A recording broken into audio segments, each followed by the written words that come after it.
Chapter 327. Kiss. Kiss. Kiss.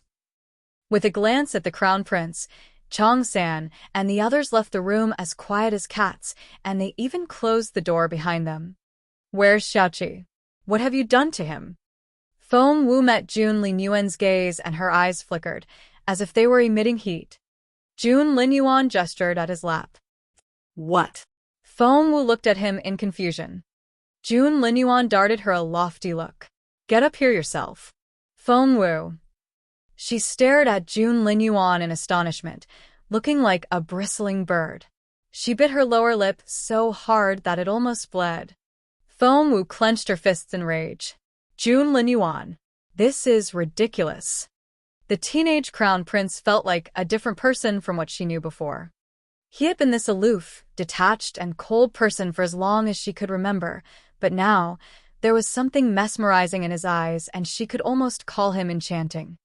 "I thought you wanted to know if Feng Xiao is still alive." His casual tone made Feng Wu's heart pound, and her body went stiff. "That can't be. You took Xiao away only for his blood. How can he be dead? Unless. Feng Wu's pupils contracted, and she glowered at Jun Linyuan with eyes that could spit fire.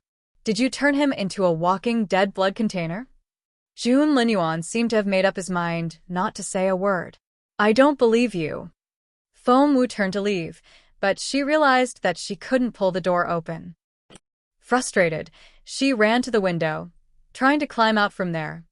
However, it was as tightly shut as the door, and it wouldn't budge no matter how hard she tried.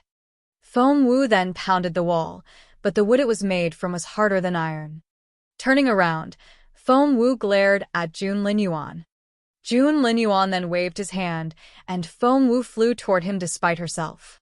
Before she realized it, she was in Jun Linyuan's arms. Jun Linyuan chuckled, and his eyes twinkled. His face was so close to hers. Feng Wu raised a hand, trying to slap him. However, his strong hand caught hers before she could touch him. Infuriated, Feng Wu drew out a dagger with her free right hand and stabbed at Jun Linyuan's heart. Thud! The dagger fell to the floor, and both of Feng Wu's arms were pinned behind her back. He was very close. She could smell his minty breath on her face. The teenage girl had a soft, tempting body, and her pink lips looked as sweet as honey. He was tempted to taste them. Kiss. Kiss. Kiss. Little Phoenix had been following the proceedings this whole time, and it was going through a tumult of emotions. Right now, it flapped its wings and shook in excitement. Kiss him, and the abnormal flame would be complete. It would be able to get out. "Where's Xiao?" Feng Wu looked at Jun Linyuan coldly. The Crown Prince smiled a little. "I would have told you if you had sat on my lap willingly just then." Jun Linyuan had never been a fan of restraining himself. He always followed his heart. On his way back to the imperial capital, he had made a mental note. If he still couldn't stop thinking about her after a month, he would never let her go. Today was the last day of that 1-month period, and he couldn't wait to see Feng Wu. He always did what he wanted. Feng Wu was practically fuming. What happened to that proud, unattainable crown prince? This person in front of her here was acting like the biggest jerk. Chapter 328. The Difficult Woman. "What do you want?" Feng Wu clenched her fists and bit her lip.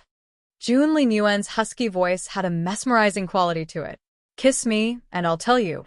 "You wish," Feng Wu said between gritted teeth. The guy didn't even like her, and he was doing this just to humiliate her. How abominable.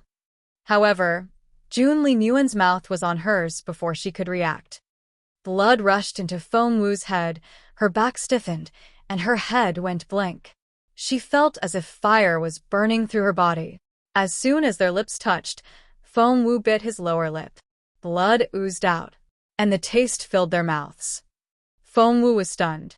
She had just bitten Jun Linyuan. Would he kill her now? Feng Wu had once seen with her own eyes a magical bird peck Jun Linyuan's finger. The next second, the bird had been squeezed to a pulp. She had only been 5 years old then.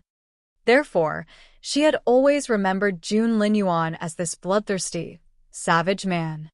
Feng Wu looked up and glared at Jun Linyuan involuntarily, her eyes as alert as a lone wolf's. As expected, she saw surprise in Jun Linyuan's eyes. Jun Linyuan was indeed baffled. Wasn't this girl supposed to be hopelessly in love with him? Since she wouldn't come to him, he had taken the initiative instead, but it seemed that she had gotten used to turning him down. Playing hard to get. Jun Linyuan snickered and pinned Feng Wu's arms behind her back again. He said with a smirk, "Are you having fun?" Feng Wu almost fainted from anger. What was he talking about? Why did Jun Linyuan and Feng Sun believe in the same thing, that she was head over heels in love with the crown prince? Feng Wu almost broke into tears, but she fought them back stubbornly.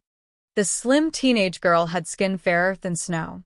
Her long eyelashes were damp, but she wouldn't let any tears fall. Feng Wu had a beautiful mother, who was indisputably the most beautiful lady in the entire Junwu Empire. A look of pity flickered in Jun Linyuan's brooding eyes, something he didn't even realize himself. He then caressed Feng Wu's smooth cheek with his calloused fingertips.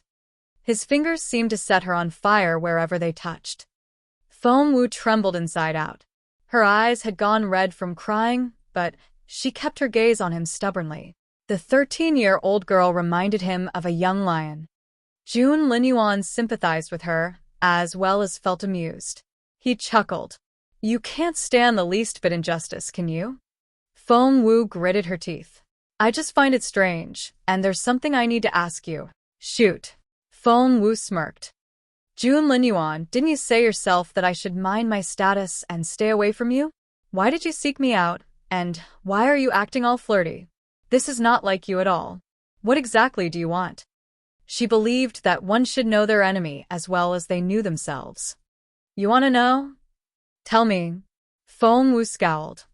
Jun Linyuan looked very arrogant as he said in a conceited tone, "Because you like me so much, I thought I would play nice and give you this chance, but you bit me.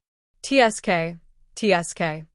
Feng was going to tell him to go to hell with his chance when Jun Linyuan held her puffed cheeks between his hands and stressed each word. "You difficult woman. This is a great honor I'm offering you here."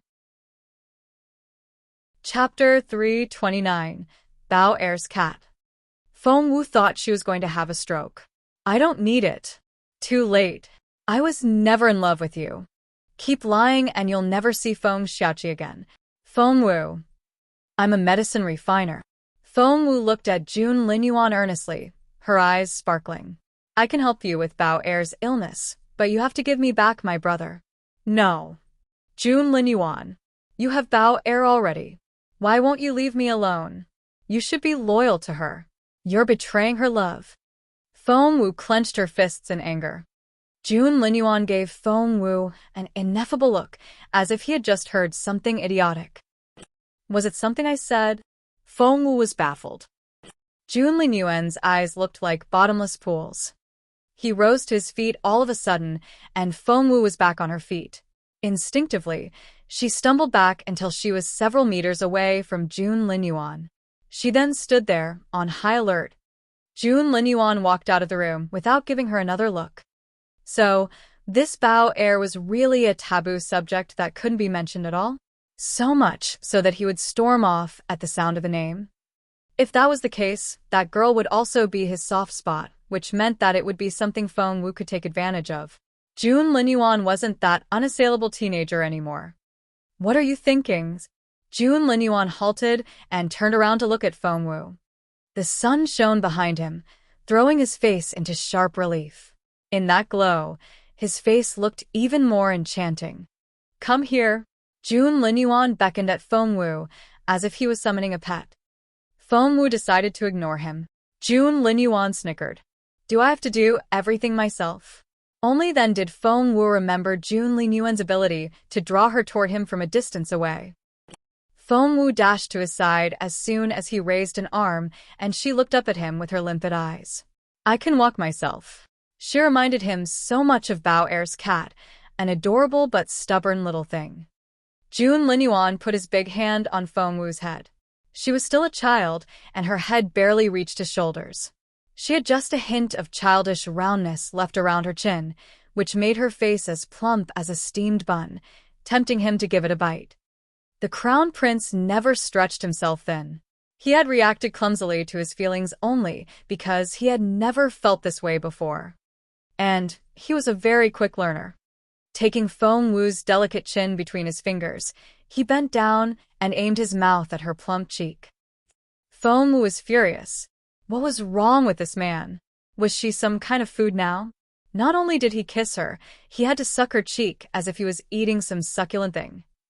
Feng Wu stomped down on June Linyuan's foot.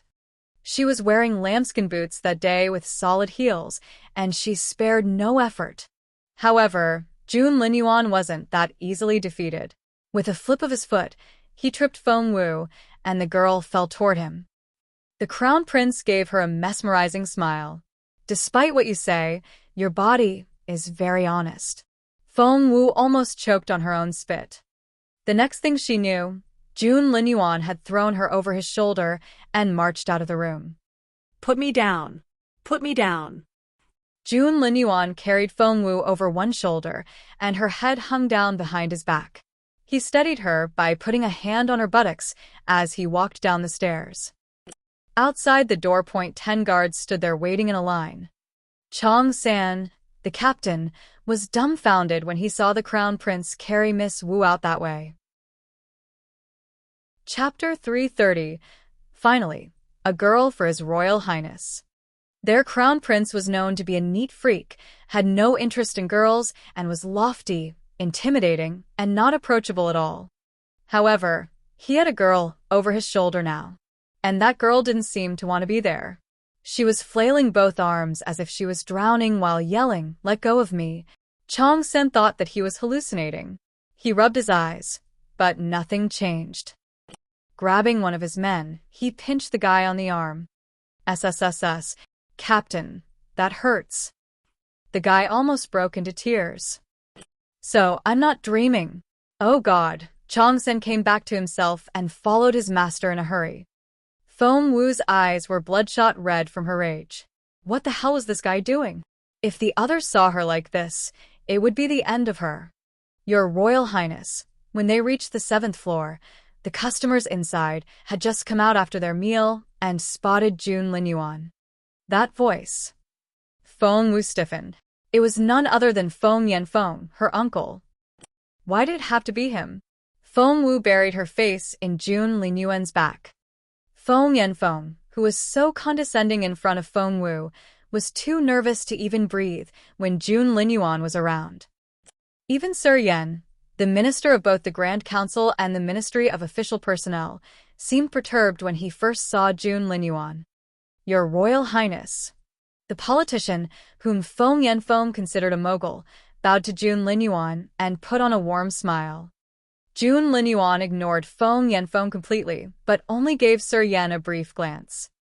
The overbearing air he gave off immediately flustered the others. Feng Wu was awfully quiet now, for she didn't want to draw any attention. If her uncle found out about her relationship with June Linyuan, all hell would break loose. June Linyuan marched off with Feng Wu hanging over his shoulder, followed by the solemn-faced Chong San. Master Chong San, His Royal Highness is. Feng Yanfeng was too intimidated to speak around June Linyuan and even addressed the captain of the guard as Master Chong San. Officially, Chong San was a military officer of junior 3rd rank, while Feng Yanfeng was a senior 3rd-ranked official. Feng Yanfeng was slightly senior in terms of their ranking, and he didn't have to address the captain with that respectful term. But Chong San was June Linyuan's personal guard, and no one would want to mess with someone in that position.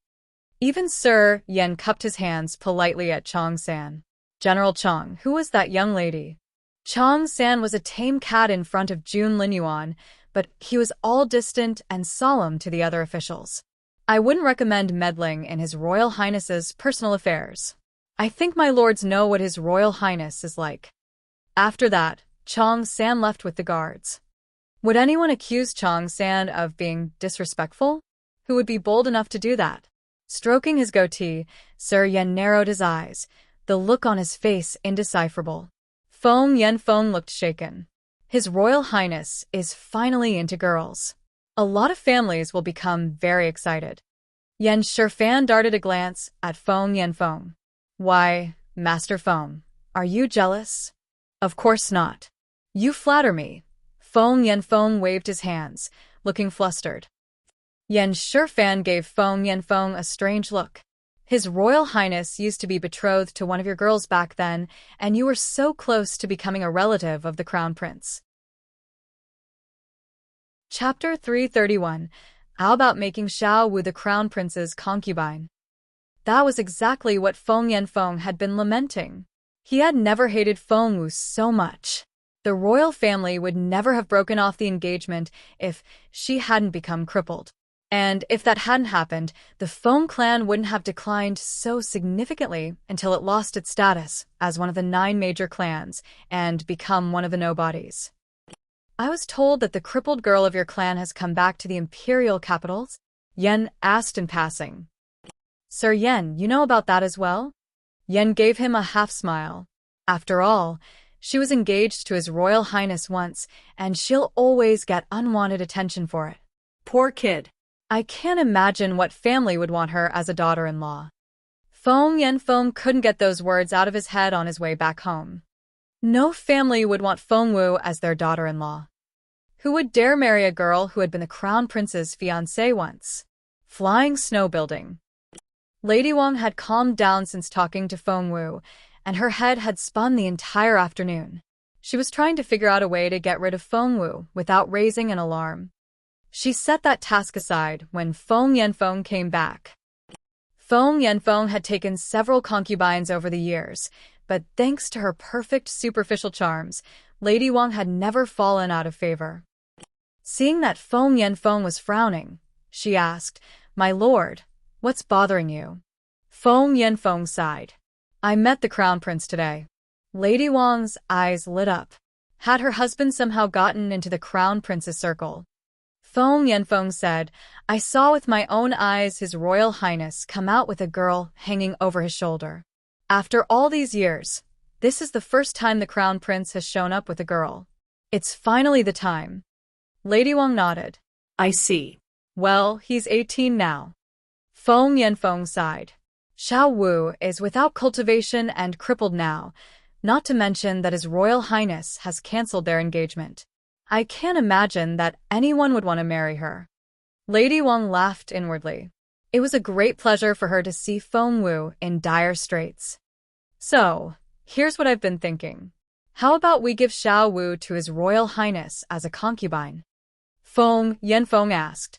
I'm not being boastful, but Xiao Wu is really a good-looking girl. If she puts her mind to it, there's no reason that His Royal Highness wouldn't like her. Lady Wang's heart sank. Even as a woman, Lady Wang had to admit that Feng Wu was a rare beauty, which was why she would never let Feng Wu go to court. She and Feng Wu had shed all pretense of cordiality, and once Feng Wu was in the Crown Prince's good graces, she might give some thought to helping the Feng clan, but Lady Wang was sure that the girl wouldn't even blink before ruining her. A murderous look flickered in Lady Wang's eyes, but she still beamed at Feng Yanfeng. My lord, I'm not sure that would be appropriate. Why? Feng Yanfeng's eyes widened. If His Royal Highness really likes Xiao Wu, I won't have to beg around for a same-level transfer from the Ministry of Rights to the Ministry of Official Personnel. His Royal Highness can make it happen with a flick of his finger. What do you have to lose if His Royal Highness doesn't like her? She's an abandoned pawn, anyway. Having dealt with Feng Wu herself, Lady Wang knew how tough an enemy Feng Wu was, and she wasn't going to give Feng Wu more opportunities.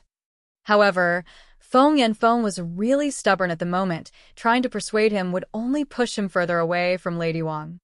The longer he thought about it, the more excited Feng Yanfeng became. He smacked the table and rose to his feet. You know what? I need to tell Xiao Wu this great news now. Oh, and start working on Xiao Wu's new clothes and jewelry. Feng Yanfeng hurried off after that. Chapter 332.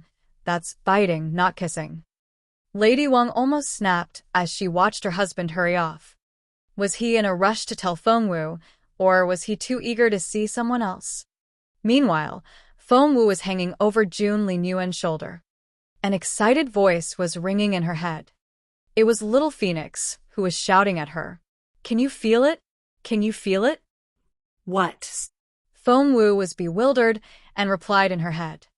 Little Phoenix was squeaking in excitement. That man that showed up just then, he had something spectacular on him. So, Feng Wu wasn't very interested. It was one of the key pieces to waking up your master. Do you want to save him or not? What? Feng Wu almost jumped to her feet. Yes. Yes, I do. Feng Wu got carried away and cried out loudly. By now, June Linyuan had stuffed Feng Wu into the carriage and was bending down toward her when Feng Wu cried out, I do.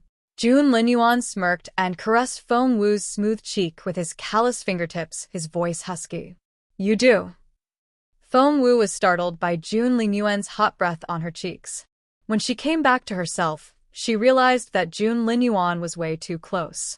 His face was right in front of hers, to the point that she could accidentally kiss him. Kiss. Now. Little Phoenix squeaked. It would be shoving on the back of Feng Wu's head if it was outside now. However, Feng Wu pushed June Linyuan away and dashed diagonally to the corner on the other side of the carriage. It was as far away as she could get inside this carriage. Little Phoenix felt like crying. Gosh. It's not like you haven't kissed him before. You've done it 3 times already. What difference will it make to do it again? Little Phoenix cried out. Kiss him, and I can get out of here. I'll be able to protect you and fly you around. Just kiss him. I'm begging you. Feng Wu pursed her lips and shook her head repeatedly. He kissed me just then in Beyond World. Why are you still not out? Jeez. You call that a kiss? You are biting him. Your tongue has to touch his to lure that abnormal flame to your side when his guard is down. Pull yourself together. Feng Wu wanted to cry. She didn't want to pull anything. June Linyuan raised his thick, straight eyebrows and stared at Feng Wu with his brooding eyes. He then smiled and beckoned at Feng Wu with a finger. Get over here. No. Feng Wu held onto the wall of the carriage and refused adamantly. I'll go to you then. June Linyuan rose to his feet. Seeing this, Feng Wu turned around and tried to jump out of the carriage. However, she didn't stand a chance when June Linyuan was around. No one knew what happened, but before Feng Wu realized it, she was lying flat on her back. The next second, June Linyuan fell on top of her. Feng Wu grunted and grabbed onto June Linyuan's arms involuntarily. His impeccable face was right in front of her. His straight eyebrows were full and dark. His eyelashes were dense and curly. His bright eyes were mesmerizing, and right now, they were staring at her, which reminded her of a cheetah looking at its prey. Feng Wu's stomach lurched. Little Phoenix had lost hope already. It was venting its grudges inwardly about how cowardly its master was, when the Crown Prince took the initiative and pinned Feng Wu down. Kiss. Kiss. Kiss. Little Phoenix hooted like a cheerleader. You tripped me on purpose. June Linyuan blamed his victim first. Feng Wu blinked. How she missed that old June Linyuan, who was aloof, detached, and treated her as if she didn't exist. Chapter 333. Feng Wu, you wild thing. June Linyuan's stunning face moved closer and closer, and Feng Wu could feel his hot breath on her face. Their lips almost touched when Feng Wu put her hand over her mouth. And June Linyuan's lips landed on the back of her hand. The skin on her hand was so fair that her fingertips seemed transparent. He had an impulse to take them into his mouth. Feng Wu glared at June Linyuan. He had completely overpowered her, and there was nothing she could do about it. It was more than the difference in physical strength between men and women, but the demonstration of the chasm between their capabilities. Feng Wu had never hated Xueqingluan like she did now. She had been of the same cultivation level as June Linyuan back then. Had it not been for Xueqingluan, who had destroyed Feng Wu's true phoenix blood, Feng Wu would never be this helpless. The thought frustrated Feng Wu greatly, and she glared at June Linyuan with her limpid bright eyes. The teenage girl was an unparalleled beauty to begin with. Right now, her flushed cheeks and the aggrieved look on her face could soften the toughest heart. Linyuan's slender fingers moved into action, and he began to undo Feng Wu's clothes. Feng Wu's back stiffened right away. Angry and scared, she caught Linyuan's hands involuntarily and cried out, Linyuan, what do you think, HM? Before she could finish her sentence, Linyuan had lowered his head and covered her mouth with his. Feng Wu's eyes widened and her pupils contracted. It was a distraction. Linyuan was so evil. How could he do that? Feng Wu was almost in tears, and the rims of her eyes turned red. However, little Phoenix was flailing its wings in the ring frantically as it prompted Feng Wu, "It's already happening, so make full use of it. Otherwise, you'll be wasting the opportunity." Feng Wu could no longer think straight. Blood rushed to her head, and she was overwhelmed with her rage. He was kissing her anyway, so the hell with it. She would make something out of it. At that thought, Feng Wu put a slim arm around Linyuan's neck and pressed the back of his head down with the other hand. She pulled Linyuan down toward her with all her strength. If this was a contest, she wasn't going to let him win. No longer holding herself back, Feng Wu wrapped herself around Linyuan and gnawed on his mouth. Linyuan stiffened and blood rushed to his head. He had never seen Feng Wu as wild as this, and it was, well, a pleasant surprise. Linyuan gloated after the initial shock. Feng's son was right. Little Feng Wu was crazy about him. Despite her repeated refusals, her body had betrayed her. Somewhere deep in Feng Wu's mind, where Linyuan couldn't see, kiss him. Yes. 50% now. 55%. 60%. Yes. Almost there. Just a little bit longer. Hold on there and keep breathing. Yes, breathe in. Little Phoenix was so nervous and excited at the same time. Soon, that little flame in Feng Wu's mind was going to grow into a complete abnormal flame, and with that, little Phoenix would be able to leave this place. This was so unnerving. Little Phoenix's heart pounded, fearing that something would happen to intrude on them. 80%, 85%, 90%. Little Phoenix's exhilarated voice kept ringing in Feng Wu's head. Chapter 334. Feng Wu was so crazy about him. Feng Wu was trembling all over. She was completely absorbed in the kiss and had forgotten all about herself and where she was. All she knew was that she had to keep sucking that fire out of Linyuan, and she wouldn't let go of his tongue. Linyuan tried to stop several times, but Feng Wu wouldn't allow it. Before they realized it, Feng Wu was on the top and straddling Linyuan. The crown prince was completely baffled. He knew that Feng Wu liked him, but he had no idea that Feng Wu was so crazy about him. It was as if she wanted to eat him whole. How wild.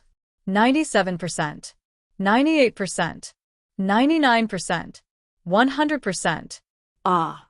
As soon as little Phoenix cried out that last syllable, Feng Wu felt as if a fireball had exploded in her head. Rumbled Feng Wu, who had lost herself in the kiss, slumped back all of a sudden. She let go of Linyuan and almost fell over. The crown prince was going to taunt Feng Wu, but he immediately realized that something wasn't right. Feng Wu. Little Feng Wu. Wake up. Feng Wu lay still on the floor with her eyes shut and her face pale. She was barely breathing. The crown prince, who had always been able to keep his composure no matter what, was flustered for the first time. Lifting the curtain of his carriage, he cried out, "We're going back. Now." Chong-san was the one driving the carriage.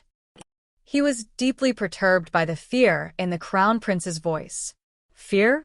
The crown prince that could terrorize his victims with just the sound of his name was actually capable of expressing fear? Chong-san couldn't imagine it.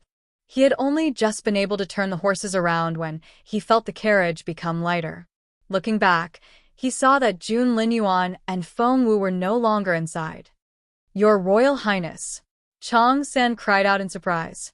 However, with Feng Wu in his arms, Linyuan had already jumped onto the roof.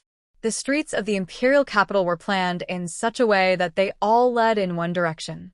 The eastern main street could lead one straight to the Forbidden City. Right now, a figure skimmed over the roofs along the eastern main road at lightning speed, so fast that those who spotted it thought that they were hallucinating.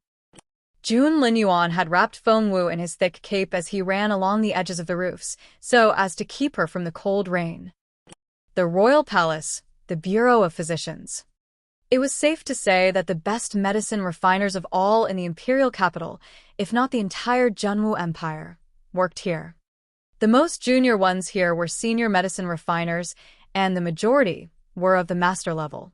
As for the head of the bureau, he was a master refiner. Right now, the medicine refiners were discussing the Empress Dowager's malady. Her Majesty caught a cold, that's all. You're overdoing it with your prescription. Master Bai frowned. A cold? That's just the superficial symptoms. Her Majesty has long been suffering from a hidden disease that this cold is going to set off. If I've guessed correctly, a series of symptoms will follow. Master He frowned. The heated discussion continued when, bang, someone kicked the door hard. The bureau was a well-equipped institute, but the thick door plate came off at that kick. Who is that? How dare you act wildly in this place? Do you have a death wish? However, they saw the crown prince when they turned to look. He stood there like a fiend, giving off a bone-chilling air. WTF. Everyone blanched, especially Masters Bai and He, who had scolded the intruder. Both fell to their knees. Chapter 335. Linyuan the Bully. Your Royal Highness. Fear of Linyuan had never stemmed from his prestigious status, but his unfathomable capability, his intimidating demeanor, and his unpredictable temper. Bathed in light from behind, Linyuan looked stunning. He stood there towering over the others in his luxurious cape. In his arms, Feng looked as tiny as a child. Master Chu. Linyuan called out in an authoritative tone and scanned the room with his piercing eyes. The look on his face was resolute and emotionless. Right now, no one could tell how frightened he actually was, for they were all too scared to even look up at him. Master Bai smiled bitterly. They would rather treat the emperor himself than the terrifying crown prince. However, as the most senior medicine refiner in the room, Master Bai had no choice but to force himself to step out. Your Royal Highness, to what do we owe this pleasure? Get me Chu Bai. You can all start looking for new jobs, if he's not here in 15 minutes. It was very rare for the reticent Linyuan to say that much in one sentence. However, to the others, the words were like bullets hitting their chests. Master Bai and the others grimaced. Medicine refiners were supposed to enjoy a higher status than cultivators. However, even Master Chu, their head, had to bend to the crown prince's will. Of course. I'll go get Master Chu now. Master Bai rushed out, fleeing from the crown prince's piercing gaze. The rest of the medicine refiners tried to excuse themselves from the room as well when Linyuan pointed at Master He. You come here. Treat her. Master He's forehead was covered with sweat. It was too late to run away now, and his only option was to do as told. Your Royal Highness, please lay the young lady on the bed so that I can feel her pulse. You can't do it when I'm carrying her? Linyuan darted a grim look at Master He. Yes, of course I can. Master He shuddered and stood at attention. The others exchanged looks of bewilderment. Who on earth was this young woman, whose face was buried in the crown prince's cape? Didn't the crown prince hate it when other women touched him? But he was willing to go through all this trouble now just for her. Immediately, everyone was intrigued by this girl half hidden in the cape, but they kept their curiosity to themselves and would only steal glances at her out of the corners of their eyes. Master Bai ran as fast as he could. Meanwhile, Master Chu was treating his patient elsewhere. Congratulations, Your Majesty. You're with child, Master Chu said in an impassive voice. The Empress, on the other hand, burst into joyful tears. I'm pregnant. I'm giving the Emperor a son. Mother, please don't get too excited. We need to watch out for your mood now. A pretty teenage girl with rosy lips and white teeth stood beside Empress Xiao. She was the third daughter of the emperor. The princess had always been a willful girl, but now she was all smiles and kind-looking, which was very rare for her. Just then, Empress Xiao's servant hurried in. Your Majesty, Master Bai is outside.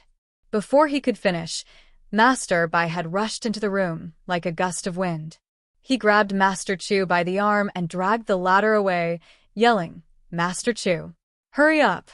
The Crown Prince is tearing the bureau apart. Master Chu's unperturbed face turned grim right away. His Royal Highness. Yes, that's right.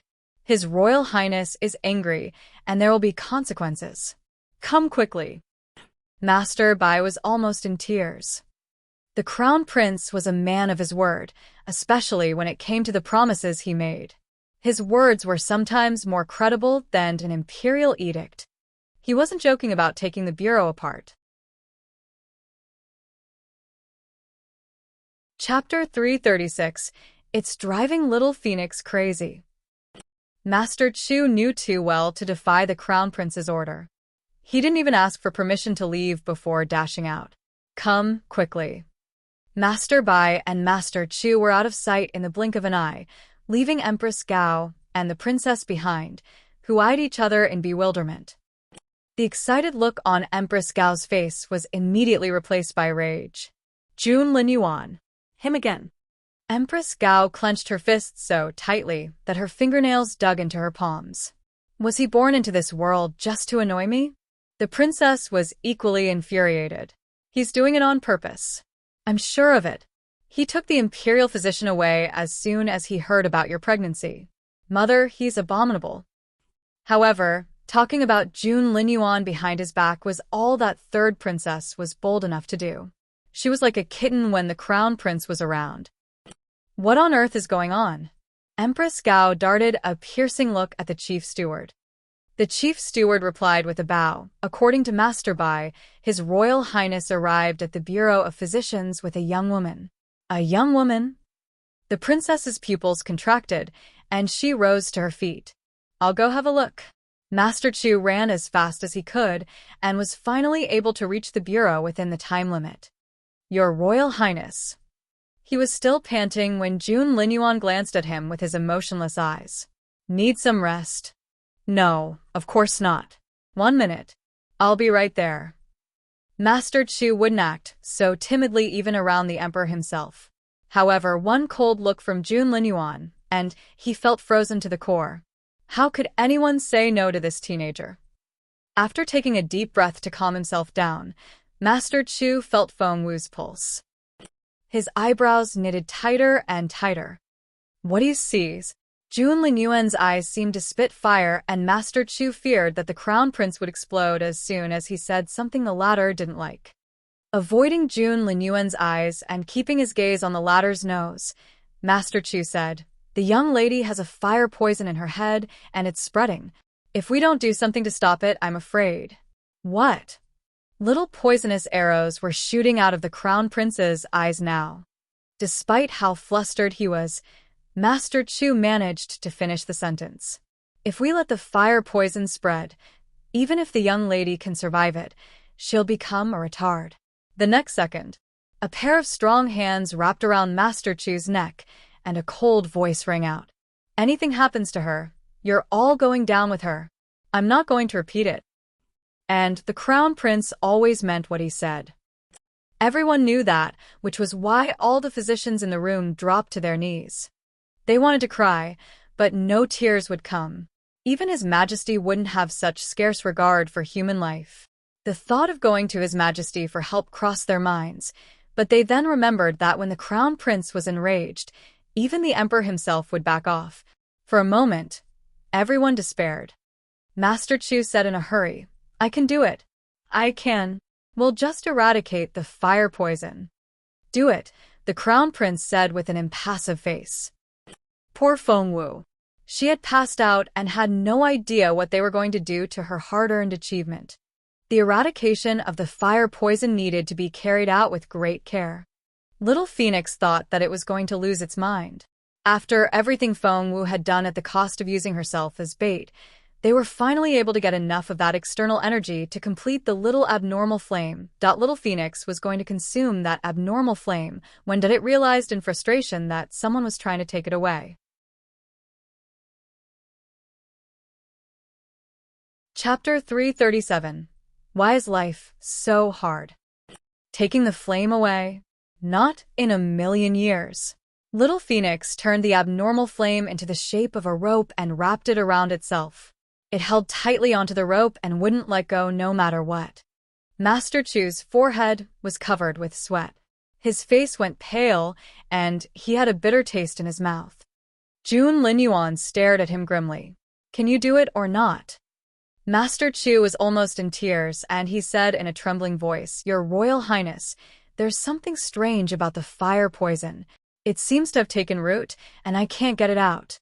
He was able to loosen it a little at first, but soon it was like having a tug-of-war. He couldn't pull it out no matter how hard he tried.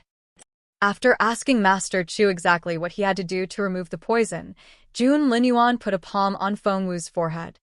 No one had any idea how he did it, but when he lifted his hand away from her forehead, there was a string of golden flame between his index and middle fingers. Master Chu waved his fists in excitement. Yes. Yes, that's it. That's the fire poison. Meanwhile, Little Phoenix was almost in tears. It had no idea what was happening, but it couldn't stop spinning as the rope of flame was drawn away. It felt like an unraveled sweater. The spinning made the bird nauseated, but there was nothing it could do. That formidable power took control of the flame, and it went on spinning. What a frightening teenager. How terrifying his power was. He was able to penetrate Feng Wu's mind and take control of the flame. Little Phoenix wasn't Linyuan's match at all, and the flame disappeared completely in a matter of seconds. My abnormal flame. Little Phoenix was really in tears now. It had no idea why life was so hard. It was supposed to have that first abnormal flame after the volcano erupted, but Feng Tutu and June Rex ended up taking it. Then, it had managed to gather enough pieces to put together this abnormal flame, but somehow, it was sabotaged again. Thud. Little Phoenix passed out from all the grievances. Linyuan looked surprised when he took the fire poison out. Wasn't that flame his own fire energy? How come it was in Feng Wu's head? He didn't think much of it, but only kneaded the string into a ball. The fire poison is eradicated, and the young lady should wake up in 2 hours. Master Chu wiped the sweat off his forehead and heaved a sigh of relief. He felt as if he had just narrowly escaped death. Linyuan darted one last look at him before turning to leave, carrying Feng Wu in his arms. Master Chu and the others were all so relieved to see him leave, however, right at that moment. "Brother." A sweet voice rang out, and Third Princess walked into the room. Smiling brightly, she kept her gaze on Feng Wu. "Brother, why are you here in the Bureau of Physicians? Who is this young lady? Do I know her? Why?" Linyuan didn't even look at her. Still holding Feng Wu, he walked out of the bureau and disappeared out of sight in no time.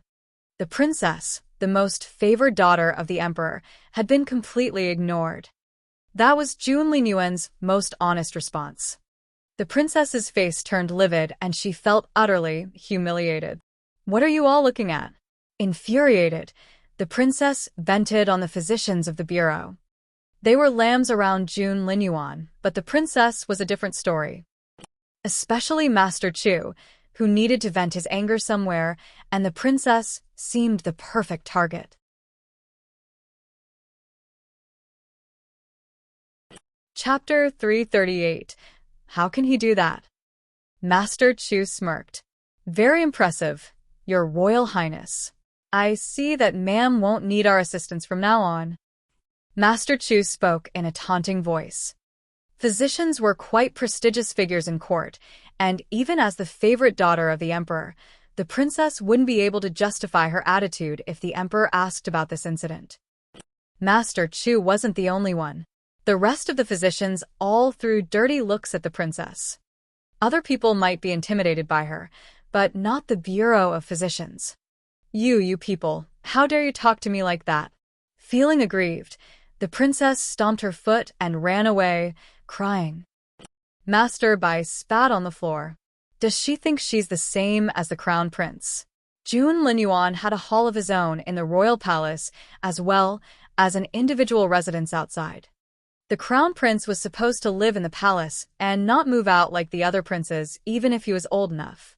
However, the name Jun Linyuan meant that he wasn't going to be treated like everyone else. Others lived by the rules. As for him, well, rules didn't apply to him. Hence, the crown prince had a manor outside. And it was where he usually stayed. Feng opened her eyes as soon as Jun Linyuan put her down on the bed. Actually, Feng was woken up by little Phoenix's cries. Poor little bird. It had been looking forward to this day, and when it finally happened, that little abnormal flame was recognized as fire poison and was removed. Just like that. Wah! Little Phoenix sat on the ground, kicked around, and cried at the top of its lungs in Feng Wu's mind. The sound was ear-splitting. It gave Feng Wu a headache, and she had a hard time focusing. You're awake. Night had set in, and the room was lit up by candles. In the dim light, Jun Linyuan's stunning face looked unbelievably attractive. Feng Wu stared at Jun Linyuan, confused. Her bright eyes looked almost glassy.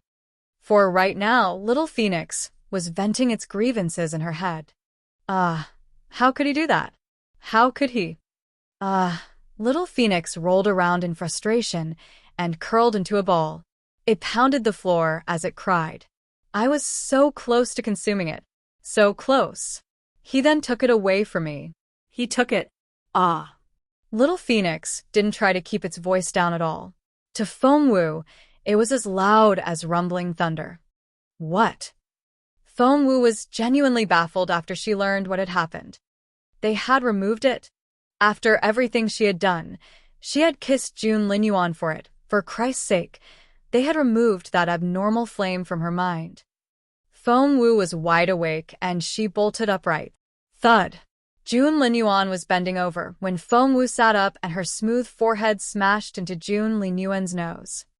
Anyone else would have covered their nose and cried out in pain.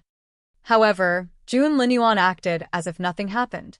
Feng Wu, on the other hand, was disoriented from the impact, and she could see stars. Seeing that Feng Wu was going to fall out of bed, Jun Linyuan steadied her. Feng Wu grabbed Jun Linyuan's hands and glared at him. Jun Linyuan. Why did you have to do that? Jun Linyuan had zero idea what she was talking about. He stared at Feng Wu with unblinking eyes.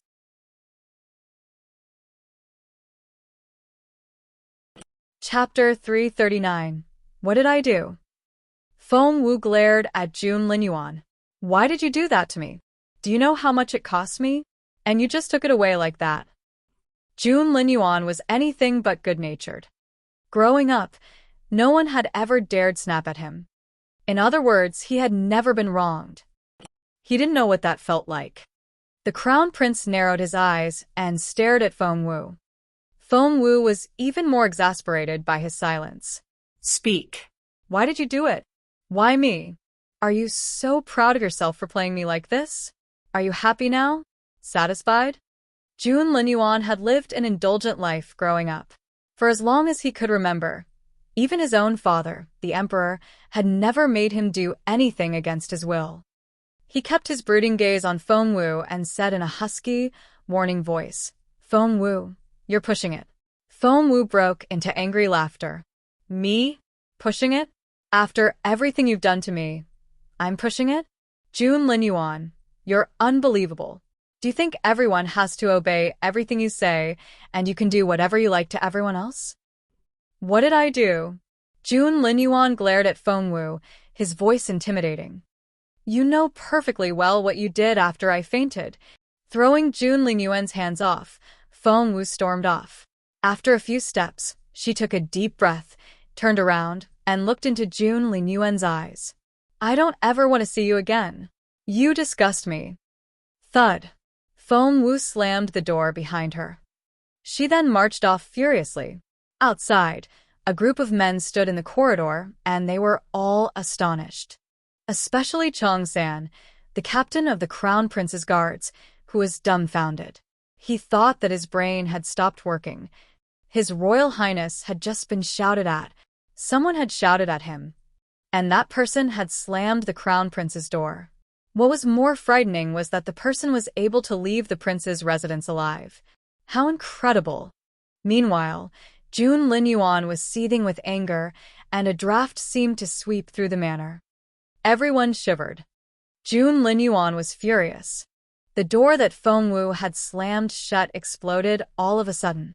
Chongsan felt as if his heart had been blasted into pieces as well. The Crown Prince seldom lost his temper, but when he did, it would make everyone shiver with fear. Mr. Feng, that's Chongsan tugged Feng's sleeve. Is His Royal Highness going to be all right? Given how reserved and taciturn June Linyuan was, he would sulk rather than give vent to his anger. Even if he had to lash out, he would find some remote corner to do it.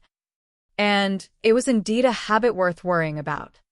Rubbing his forehead, Feng went up to his master in resignation. Your Royal Highness. June Linyuan glared at Feng and exploded. What did I do? I saved her. Feng nodded repeatedly. Yes. Yes, of course. If I hadn't taken her to the royal palace, and I let the fire poison take effect, she would be a retard now. Feng nodded repeatedly. Yes. Yes, of course. And she blamed me for it? That woman doesn't make any sense. Feng nodded repeatedly. Yes. Yes, of course. She said she doesn't ever want to see me again? Do I look like I want to see her? Feng nodded repeatedly. Yes. Yes, of course. Chongsan was dumbfounded once more. No. No, this wasn't happening.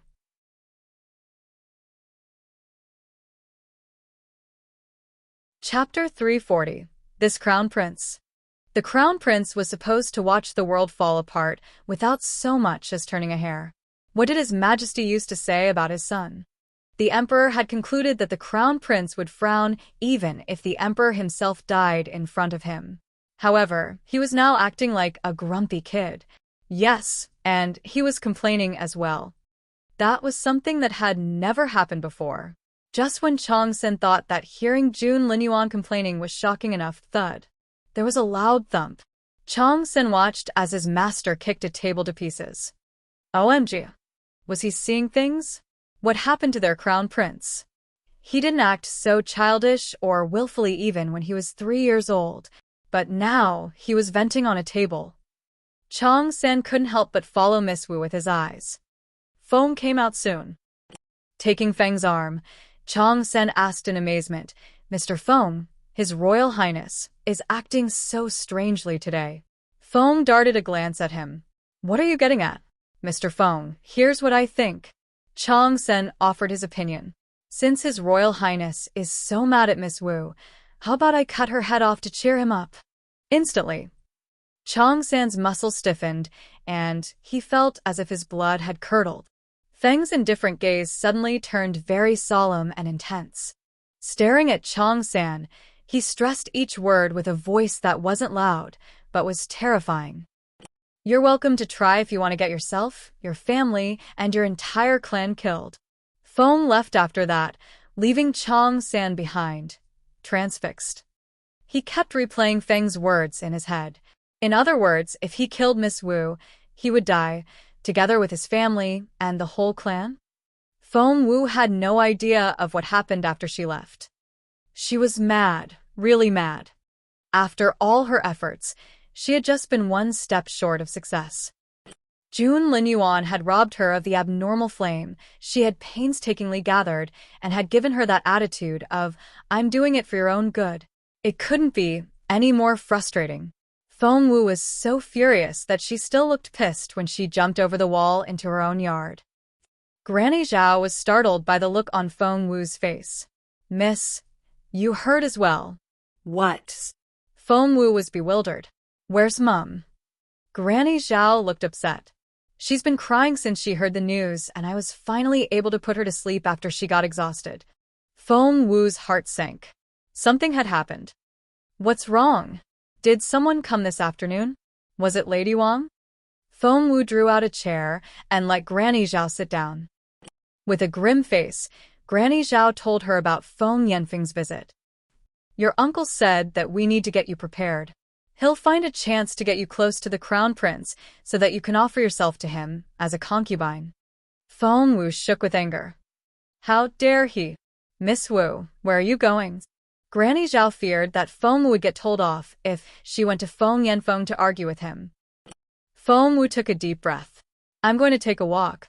She wasn't going to shout at Feng Yanfeng, for she knew her sycophantic uncle too well. To him, his personal gain was more important than anything else. What she needed to figure out now was whether Feng Yanfeng had come up with this on his own, or whether Jun Linyuan was behind it.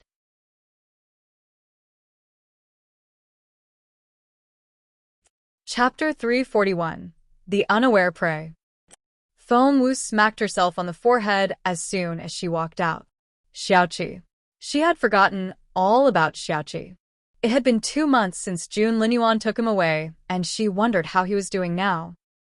Angry and ashamed, Feng Wu turned in the direction of the Crown Prince's residence. She had just jumped onto a wall when she saw a carriage coming her way. She quickly made her way up a leafy Chinese parasol tree and took cover in the branches. It was well after dark, so no one would be able to make her out that way. The carriage stopped under the tree Feng Wu was hiding in, and 2 slim figures came out. Under the dim moonlight, Feng Wu recognized them. Feng Lu and Yan Yan. Since when were they so close? They were holding hands when they came out, and both were smiling. The friendly atmosphere between the two gave Feng Wu the creeps. Hearing their conversation, Feng Wu frowned. Feng Lu smiled brightly. So, deal? Yan Yan reached out to her with a finger. Pinky swear. They exchanged looks and smiled wickedly at each other, as if they had reached some secret deal. Feng Lu said, I'll leave you here. You better go back before Feng Wu finds out you're here. She then gestured toward the yard. The first courtyard in that direction is Fallen Star Yard, where Feng Wu and her family now live. Yan Yan's smile widened. Fallen Star Yard? That's quite fitting. Was it made specifically for Feng Wu? Feng Lu grinned. A star falling to the dirt. That's very suitable and very satisfying. Yan Yan raised her chin. We've come up with this plan right outside her wall. Imagine how frustrated she'll be if she finds out about this later. Both girls laughed wholeheartedly when they imagined how helpless Feng Wu would be when she walked into the trap. I'm going in, then. Yan Yan waved at Feng Lu. Feng Lu said, see you tomorrow. After Yan Yan left at her carriage, Feng Lu grinned maliciously in Yan Yan's direction. After that, she darted a contemptuous look in the direction of Fallen Star Yard before jumping over the wall and disappearing into the night. Feng Wu didn't move even after Feng Lu was gone. She was replaying Feng Lu and Yan Yan's conversation in her head. Those two would never have expected Feng Wu to be right over their heads in a leafy tree when they chatted by the wall next to her courtyard. Feng Wu smiled. It seemed that tomorrow would be a very interesting day. She had to be ready for tomorrow, and it seemed that Xiaoqi would have to wait. Feng Wu darted a pitiful look in the direction of Jun Linyuan's residence. That man in the purple robe was a Yen. Little Phoenix couldn't see what was going on outside, but could hear them. Hence, it had also heard Feng Lu and Yan Yan's plan. Feng Wu said grumpily, so what? He has the thing you need. I'm telling you. Little Phoenix insisted. You have to reach the spiritual grandmaster stage. Right now, Zhuo Qinghuan can finish you off with a flip of her hand. I've heard so many people speaking despicably about you, and as your mount, I'm so ashamed.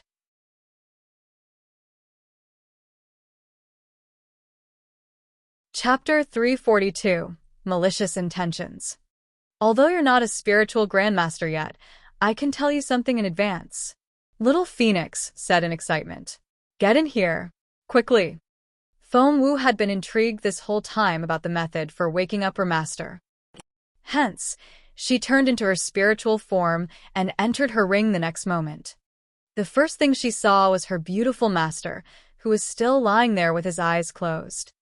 Her beautiful master's layered robes hung over the edges of the ice bed like white clouds.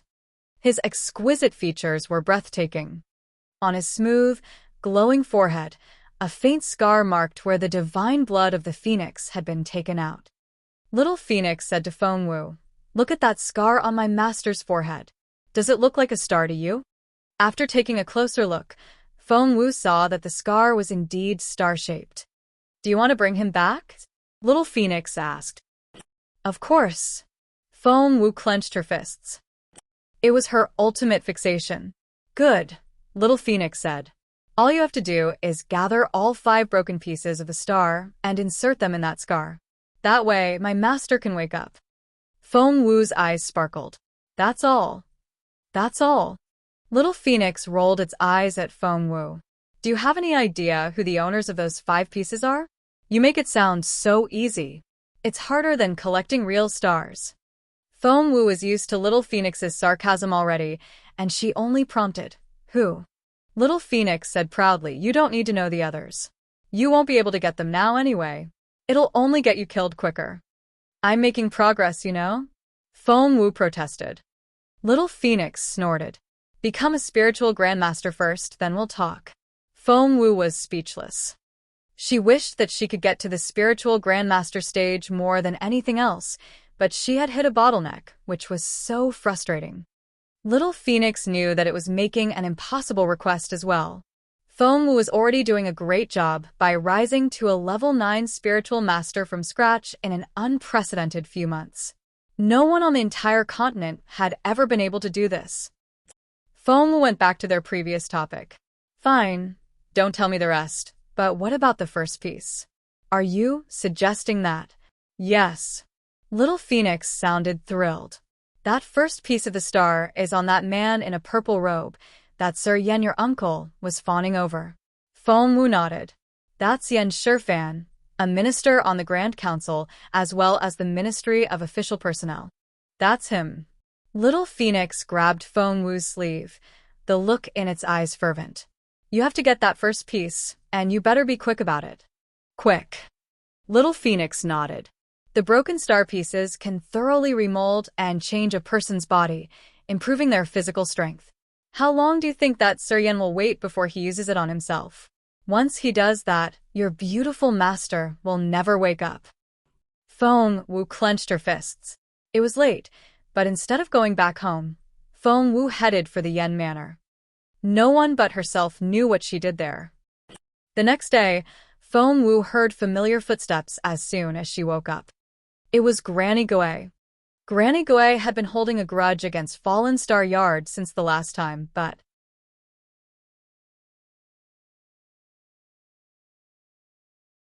Chapter 343. Your uncle cares about you. But she had to force a smile. "Is Miss Wu at home? Lady Wang is asking for her." Granny Xiao asked what it was about, and Granny Gui said, "Sir Yan's mother is celebrating her 80th birthday today, and the ladies of all the major families are going to attend the banquet. Since Miss Wu is back, she can't hide in Fallen Star Yard forever, can she?" Granny Xiao snapped, "You." Granny Gui smiled. "I always speak my mind, and I admit that I'm not the smoothest talker. But I'm telling the truth. Miss Wu can't hide behind closed doors forever, can she? She has to get married and have babies someday." Granny Xiao glowered. "It's none of your business." Granny Gui shook her head and smiled wryly. "She's not your Miss Wu alone, but a daughter of the Feng clan as well. If Miss Wu was a cultivator like all her sisters, we wouldn't be rushing her into marriage. But she's crippled. So, getting married is her only option now." Granny Xiao was so angry that she wanted to slap Granny Gui. Even Xiaoling rushed out of the kitchen with a cleaver in her hand. Feng Wu had finished washing up by then, and she walked out wearing a long dress with buttons down the front and a light red robe. Standing there gracefully, she reminded one of spring sunshine and morning dew. Although Feng Wu didn't utter a word, Granny Gui couldn't help but shudder at Feng Wu's presence. How could this be? Granny Gui was shaken. Miss Wu was useless now. But how could she still be this intimidating? Especially those eyes, which made Granny Gui feel as if her heart had been pierced through with a sword. "Let's go," Feng Wu said unhurriedly, looking as stunning as ever. "Miss Wu." Xiao and Granny Xiao each took one of Feng Wu's arms, and both shook their heads repeatedly. After everything Feng Wu had put her through, Lady Wang was never going to help Feng Wu get a good husband. Of course, she was going to get the worst candidate possible. However, Feng Wu only smiled and left them some instructions. "Shut the door after I leave and look after my mother." Granny Xiao and Xiao saw the light suddenly, and they realized why Feng Wu was so calm. After that, they turned in unison and gave Granny Gui inscrutable glances, which baffled the latter. Feng Wu followed Granny Gui to Flying Snow Building, and the latter managed to exchange some pleasantries with Feng Wu along the way, although her smile looked rather stiff. Feng Wu was on guard. She spotted Feng Lu as soon as she set foot inside Flying Snow Building. Feng Lu had dressed up for the occasion. She was bright-eyed and looked as pretty as a picture. Her lilac dress went all the way down to her ankles, the layers of which reminded one of floating clouds, and she wore a pair of embroidered shoes rimmed with golden thread. Feng Wu was secretly amazed. After what had happened, Feng Lu could act as if she was completely unaffected. Tough girl. Feng Lu returned Feng Wu's stare with a dirty look. She snorted and went back to her mother. Despite Lady Wang's hatred for Feng Wu, she was able to squeeze out a kind smile like a gracious aunt should. "Xiao Wu, there you are. Come, I've prepared an outfit for you." Feng Wu took a glance at the pale green dress and shook her head. "That won't be necessary." Lady Wang smiled as she took Feng Wu's arm. "Xiao Wu, your uncle left me with instructions that we should show you around more. He also asked me to make some new clothes for you. Your uncle really cares about you."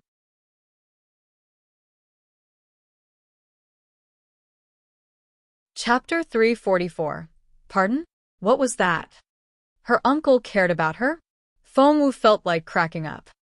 To irritate Lady Wang, Feng Wu played along and nodded. "I know uncle is great to me. He's going to make me the crown princess."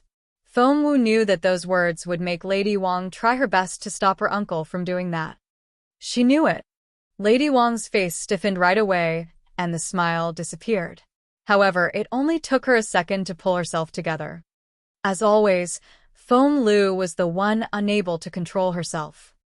"Feng Wu, you're shameless. Offering yourself to the crown prince? Who the hell do you think you are?" "His Royal Highness will never agree. You're bold as brass." "Feng Lu." Lady Wang scolded her and gave her a warning look. Only then did Feng Lu realize what she had done. How could she have forgotten about her important plan? After today, Feng Wu would be... Well, that was if Feng Wu would live to see another day.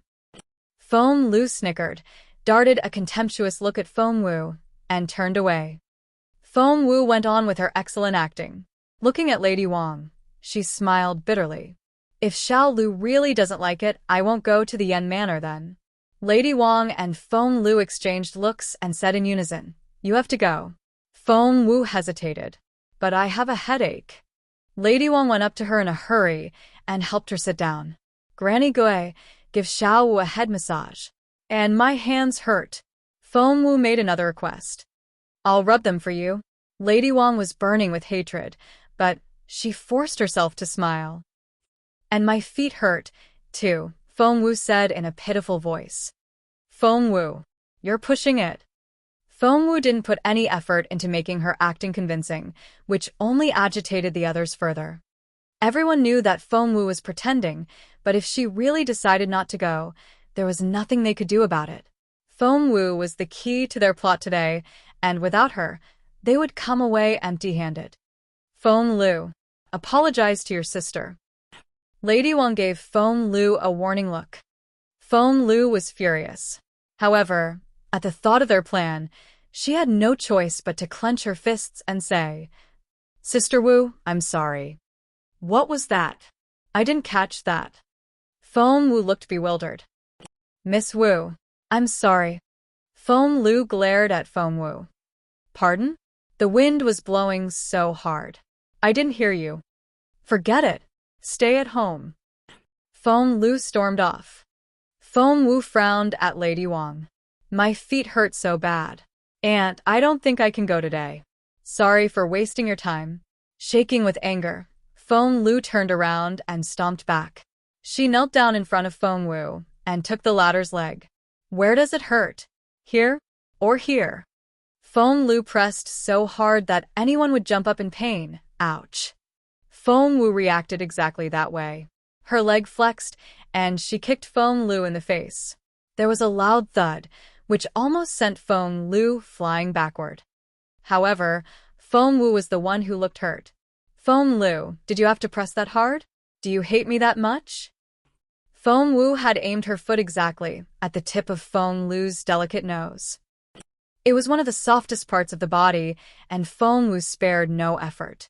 Feng Lu broke into tears right away. Xiao Lu. Lady Wang forgot all about Feng Wu and ran to her daughter.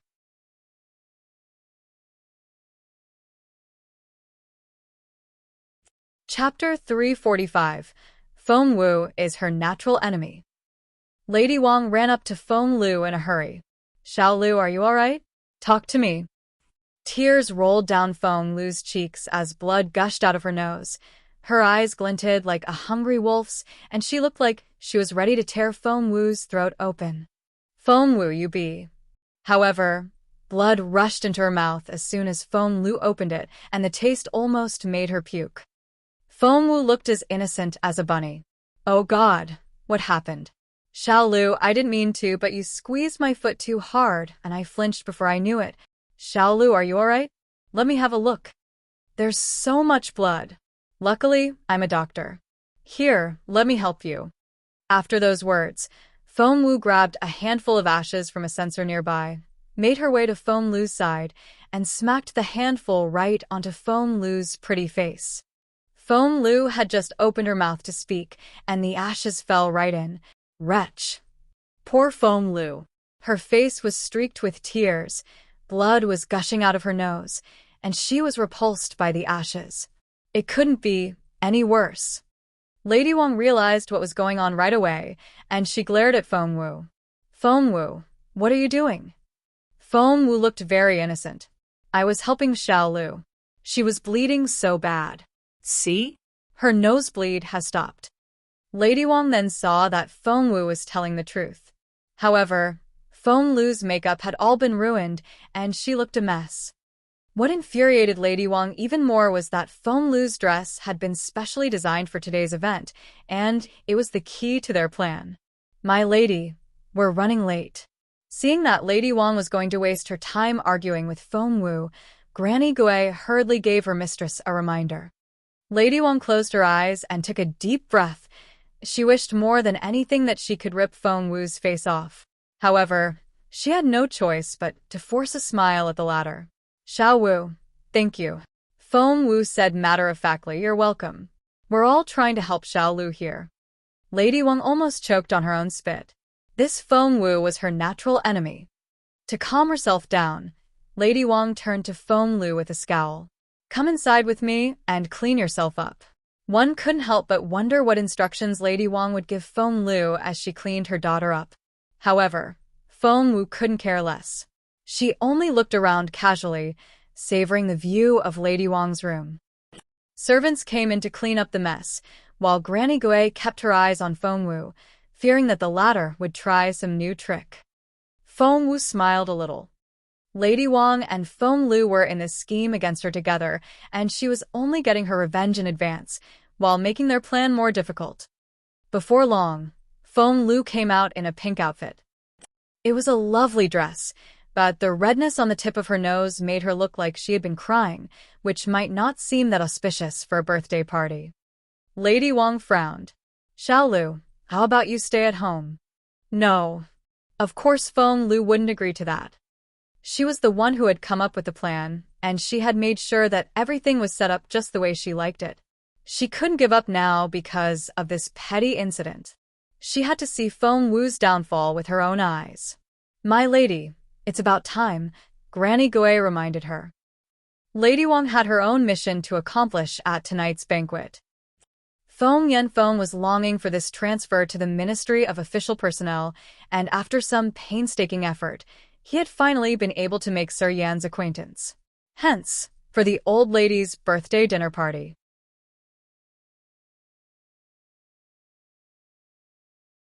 Chapter 346. Visiting the Yen Manor. Feng had enjoined Lady Wang repeatedly, telling her to fawn over the Yen family as best as she could. Lady Wang smiled. She wouldn't fail her husband.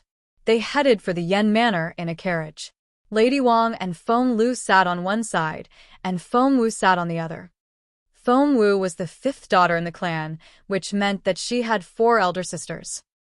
Bored by the uneventful ride, Feng Wu asked Feng Lu, who sat rigidly upright opposite her, "Where's my 3rd sister?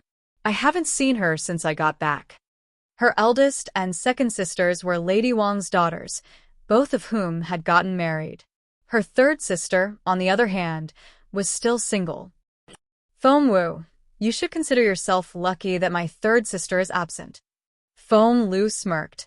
"Don't worry. "You'll see how capable she is when she gets back from Imperial College." Feng Wu replied with a half-smile. "Why aren't you in Imperial College yet?" That successfully silenced Feng Lu. The cultivation education system in the Zhenwu Empire consisted of junior, intermediate, and advanced schools. One would only be admitted to the junior school after they became a level 3 spiritual master and would graduate when they reached level 6. The intermediate school was open to those who had reached level 5, and the students graduated at level 9. Only those who had reached the spiritual grandmaster stage could apply to the advanced school. Feng Lu was a level 6 spiritual master at the moment, which meant that she had just reached the standard for the intermediate school and was way below the entry level for Imperial College, the advanced school. Feng Lu glared at Feng Wu. "At least I'm in the intermediate school." "Feng Wu, you're useless and you can't even get into the junior one." "No, you're too useless to even get into a nursery school. You're only humiliating yourself by bringing it up." Feng Wu darted a look at Lady Wang. As expected, the lady kept her eyes closed, as if she was sleeping, but in fact, she was giving Feng Lu tacit consent for her words. Feng Wu smiled. "I'll be in Imperial College soon." "Ha ha ha." Feng Lu laughed, as if she had heard the funniest joke. She laughed until she was in tears. "You? Get into Imperial College? You're not even a level 1 spiritual master. Are you going to ignore all college regulations?" Feng Wu shrugged. "You'll see." Feng Lu kept her unblinking gaze on Feng Wu, as if she was going to bore into Feng Wu's flesh with her eyes. Despite her arrogant laughter, she had never forgotten how brilliant Feng Wu had been. Could she really get into Imperial College? The carriage stopped as they spoke. Granny Gui's voice came from outside. "My lady, we're at the Yen Manor." As one of the most influential officials at court, Sir Yan's banquet had attracted a great number of guests. Needless to say, Lady Wang wasn't important enough for Mrs. Yen to greet in person. A maid welcomed Lady Wang at the gate before showing them the way to the banquet. The venue was quite spacious. The male guests were entertained on the left, and the ladies on the right. The 2 areas were only separated by a hedge. There had been influential officials from the Feng clan before, and it had been one of the 9 major clans. However, its status had continued to fall after it was no longer among the 9. It had never been this inconsequential. As a result, Lady Wang was seated at quite a remote table.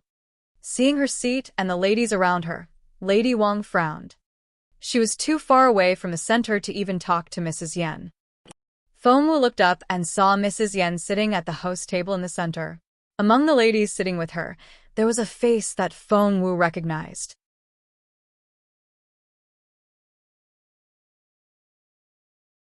Chapter 347. The Possible Marriage Between the Royal and Zhou Families. "Mrs. Yen is back? That was quicker than I thought." Feng Wu remembered that Mrs. Yen had taken Mrs. Ning back to Linyuan City to seek justice for the latter. Feng Wu's murmur attracted the attention of the others. There were 6 seats around the round table Feng Wu was at. Lady Wang, Feng Lu, and Feng Wu took 3 seats, and 3 other ladies sat on the other 3. They were a mother with her 2 teenage daughters. Mrs. Feng, is this one of your girls? She's so lovely. Is she engaged yet? The longer Mrs. Ma looked at Feng Wu, the more beautiful she found Feng Wu. It would be wonderful to have such a daughter-in-law. Hence, Mrs. Ma asked. Before Lady Wang could reply, Feng Lu said with a smile, Mrs. Ma, this is my fifth sister, Feng Wu. She made sure that she enunciated Feng Wu's name. Mrs. Ma found the name familiar, but failed to put her finger on it. Feng Wu. Feng Wu. Feng Lu was about to remind her when the older Miss Ma took her mother's hand and whispered something in her ear. Mrs. Ma looked embarrassed right away. Lady Wang only appeared to hear the question then, and gave Mrs. Ma a benign smile. This is Xiao Wu, the daughter of the second branch of our clan. She's not engaged yet. Mrs. Ma. Mrs. Ma's younger daughter said arrogantly, Mrs. Feng, you've left something out. Miss Wu isn't not engaged. Her engagement was annulled. All the ladies here were ready for some gossip. Hearing the noise, all eyes began to turn in their direction. Mrs. Ma gave her younger daughter an embarrassed smile. Well, I'm just asking. Lady Wang seemed to not detect her embarrassment at all, and she prompted, Mrs. Ma, I recall that you have an 18-year-old son. The younger Miss Ma glared at Lady Wang. Mrs. Feng, our family isn't interested in a woman with an annulled engagement, and my brother will never marry someone like that. Please stop asking. Lady Wang darted a sorry look at Feng Wu and heaved a sigh. Feng Wu watched as Lady Wang gave her award-winning performance, and she could detect more and more eyes on her. And she could hear people talking about her in subdued voices. So, that's Feng Wu. Back then, she was the genius second to the crown prince only. I heard she got greedy with her cultivation and ruined herself. And the royal family cancelled the engagement. That was quite a snobbish thing to do. No, it wasn't. The crown prince is like a deity. Would you be able to stand it if he married a cripple? Of course not. Wait, wasn't there another girl as talented as Feng Wu back then? Zhuo Qingyan of the Zhuo family? She's Zhuo Qingluan now, the real owner of the true phoenix blood. I heard that Zhuo Qingluan has reached the peak of the spiritual grandmaster stage. You need to update your database. She's not a spiritual grandmaster anymore, but a spiritual elder. Holy crap. That's so scary. She's only 15, isn't she? That's right. And only a genius like her is good enough for the crown prince. Word on the street is that the royal family is considering a marriage proposal to the Zhuo family.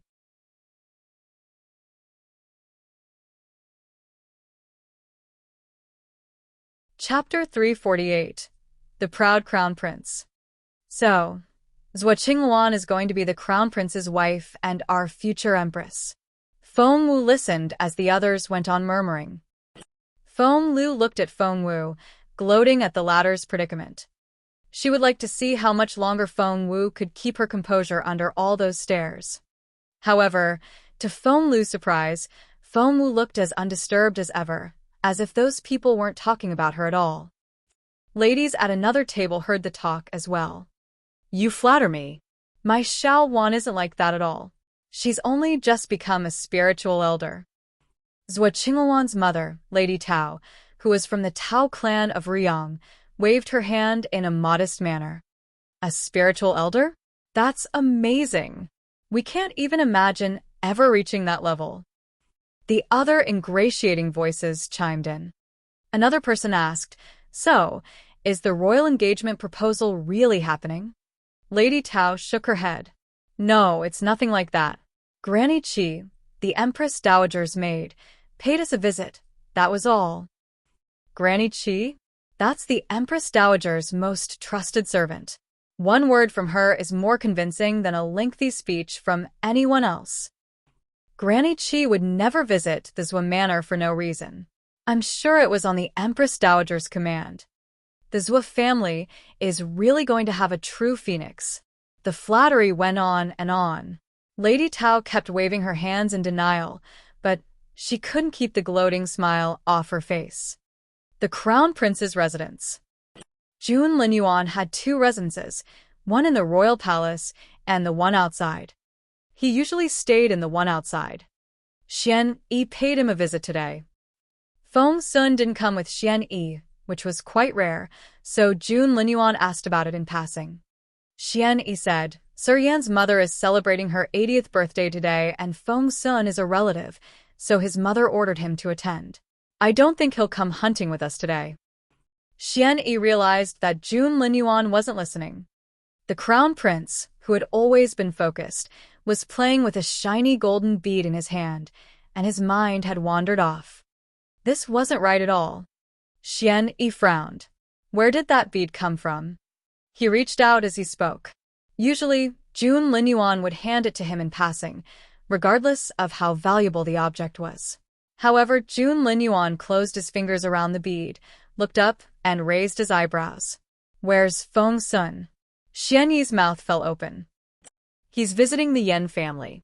Sir Yan is holding a birthday banquet. Do you want to go? Xian Yi asked. Jun Linyuan gave Xian Yi an "Are you an idiot?" look. Since when would he bother going to a birthday banquet? By the way, I ran into the Feng clan's carriage on my way here. Lady Wang was taking Feng Lu to the banquet, and when the breeze lifted the curtain, I saw Feng Wu inside, too, Xian Yi said attentively. He kept his unblinking gaze on Jun Linyuan as he spoke, not wanting to miss anything. Jun Linyuan frowned a little and tightened his grip on the golden bead. Birthday banquet at the Yen Manor? Jun Linyuan darted a glance at Feng. Feng took the hint right away and nodded. Sir Yan sent an invitation, but everyone knows that such an event is too petty for your Royal Highness to attend, and the invitation was just out of politeness. Jun Linyuan didn't say anything.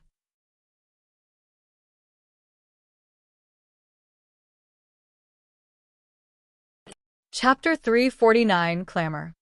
Your Royal Highness, are you going to the Yen Manor? Feng gave Jun Linyuan a knowing look. Jun Linyuan narrowed his eyes, clenched his fists, and darted an arrogant look at Feng. Why? I can't. The Yen Manor would never be given such an honor if it wasn't for that girl. Of course you can. Would you like a plain carriage, or? Feng asked attentively. Jun Linyuan darted another arrogant look at Feng. It's been a while since I last used my guards of honor, and you guys are out of practice. It's time to put them to use now. Feng was speechless. The Yen Manor. Feng Wu sat at her table, surrounded by all the murmurs and smirks. Some stared at her openly, while others stole glances at her. Some were curious and some jeered. There was both sympathy and contempt. However, Feng Wu, the center of attention, kept her gaze on her chopsticks and enjoyed her meal, as if all the clamor had nothing to do with her. Feng Lu was here to laugh at Feng Wu, and she wasn't satisfied by Feng Wu's calm at all. Sister Wu, don't be sad. We're all here for you. Feng Lu took Feng Wu's hands and said in a clear voice. Sister Wu, you can stop pretending. It breaks my heart to see you force yourself like this. So, the others saw the light suddenly. They had thought that Feng Wu was really that tough. As it turned out, she was only acting. That girl is so fake. I thought that she was shameless. So, she's only pretending. I would have run away in tears if I were her. How can she just sit there? The Zhou family sat at a table that was much closer to the front, and many ladies had surrounded them. Lady Qian, one of the bolder ones, asked, Mrs. Zhou, what do you think of the fifth daughter of the Feng clan? Mrs. Zhou asked in bewilderment, the fifth daughter? Who's that? Ignoring Feng Wu was the most insulting reply. The others around the table chuckled, and Lady Qian went on. Mrs. Zhou, I was talking about Miss Feng Wu, the girl who was once engaged to the crown prince. Mrs. Zhou didn't even raise an eyebrow. Her? Didn't she ruin her own cultivation? Lady Qian said, that's what everyone says. But after all, she used to be as famous as your daughter once, and they were called the two genius girls of the imperial capital back then. Their table was some distance away from Feng Wu's, but the hall was rather quiet, and everyone heard it. Mrs. Zhou smiled. That's why we should never be too greedy. My Xiao Wan knew from the very beginning that you can't rush your cultivation. Zhou Qingyu said proudly, my sister is a spiritual elder now, and she'll only get better. As for a certain someone, she's long fallen in the dirt, and she should stay there. But no, she just has to walk around, taking advantage of my sister's fame. Shame on her. Xiao Yu. Mrs. Wu cast a stern look at Zhuo Qingyu and feigned a vexed tone. Watch your language. I'm telling the truth, Zhuo Qingyu said indignantly. Even I'm in Imperial College now, but she… Haha, even compared with me, she's nothing. How dare she mention her old fame? If she has any sense of shame, she should have killed herself back then. She's an insult to us all.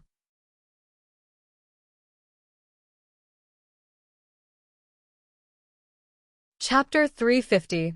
Young Lord Feng, the Savior.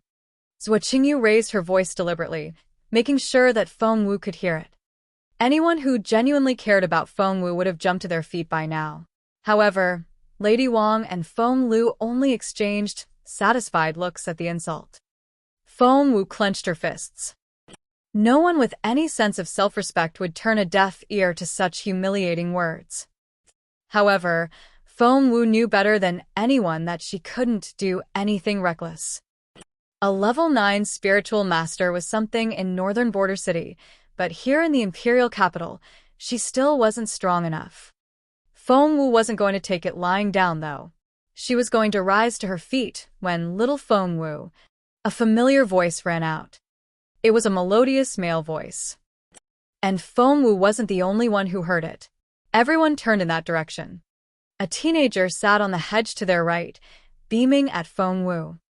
Bright light shone behind him, giving his smile a blurry effect and making it all the more stunning. One couldn't help but cheer up at the uplifting air the teenager gave off. Feng Sun. Everyone cried out in surprise. Feng Sun, the young Lord Feng, was infamous in the imperial capital for his unruly behavior. As the only son of the northern Feng general, his mother doted on him, which had resulted in his current personality. He could behave like the most spoiled young lord. It was common knowledge that Feng Sun obeyed one person only, the crown prince. The eyes of many ladies lit up at the sight of Feng Sun. Not only was Feng Sun handsome, he also had a superior status. In the list of ideal husbands in the imperial capital, he was second only to Jun Linyuan. Little Feng Wu. Feng Sun hopped off the hedge, ran up to Feng Wu, and rubbed her hair in an affectionate manner. His warm smile reminded one of the pleasant spring sunlight. Where are you looking?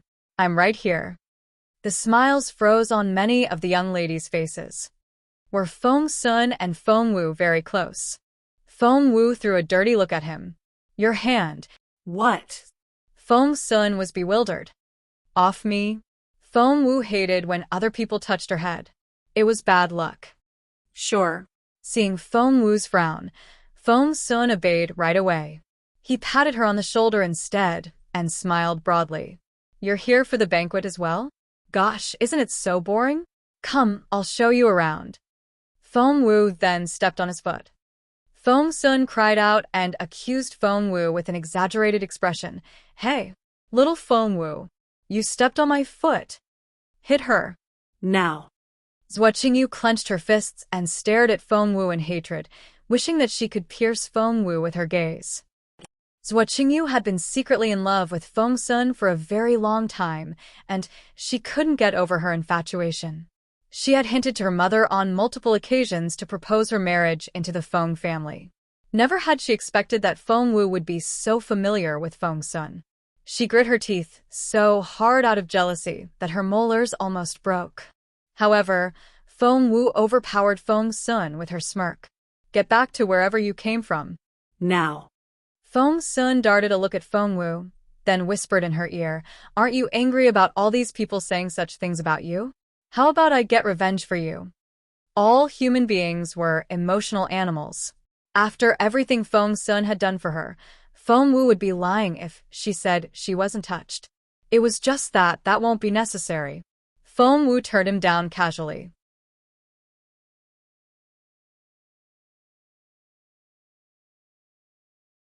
Chapter 351. Traps. Feng Sun stared at Feng Wu. Are you sure? Yes, Feng Wu said. I have my own plan. All right. I'm right next door. Call me if you need me. Feng Sun rubbed Feng Wu's head. She had some fluffy hair on her temples which looked very adorable, especially when she puffed out her cheeks and glared at him like she was doing now. It was so cute. Ha ha, hands off. Feng Sun dashed off before Feng Wu could glare at him, laughing all the way back. Feng Sun left as abruptly as he had arrived, like a tornado. However, the guests remained astonished. Is Feng Wu that familiar with young Lord Feng? Lady Qian was the first to speak. I didn't know that. Mrs. Wu's face darkened a little. Next to her, Mrs. Xiao said, everyone knows that young Lord Feng is His Royal Highness's good friend. If Feng Wu is on such good terms with young Lord Feng, can it be that His Royal Highness is also quite familiar with her? Mrs. Wu's face was livid. No, it's not like that. Yan Yan showed up out of nowhere and protested loudly. Feng Wu just wouldn't leave my cousin and His Royal Highness alone. She's so annoying. What? Everyone was shocked by the statement. It's true. Yan Yan raised both hands. We came back to the imperial capital together, and there was this one night. I saw with my own eyes Feng Wu sneaking into His Royal Highness's bedroom. Too bad for her, His Royal Highness didn't like it at all. He told Feng Wu to get the H. She was slandering Feng Wu right in front of her. And Feng Wu would never stand for such a thing. Smack. She slapped Yan Yan hard on the cheek. Everyone was astonished. Feng Wu did it. No one knew how she did it. All they saw was a figure in a pale red dress sweeping by, and the next thing they knew, Yan Yan was standing there dazed, holding her swollen cheek. Yan Yan wasn't the only one dumbfounded. The entire hall was as baffled as she was. Catch this. This was the Yen Manor. Feng Wu, the crippled girl whose name was in the mud, had just slapped Yan Yan in front of everyone. She might as well have slapped everyone of the Yen family. Lady Wang was the first to realize what had happened. She hadn't expected that Feng Wu could move so fast, let alone that she could be so bold. For a moment, she didn't know what to do, for she realized that things were beyond her control. Feng Yanfeng's instructions resonated in her head. He had told her to fawn over Mrs. Yan as best as she could, and to give the latter the gift they had prepared when no one was looking, so that he could get that transfer to the Ministry of Official Personnel. But now, Feng Wu had just slapped Yan Yan in public. That Feng Wu. Everyone stared with their mouths agape.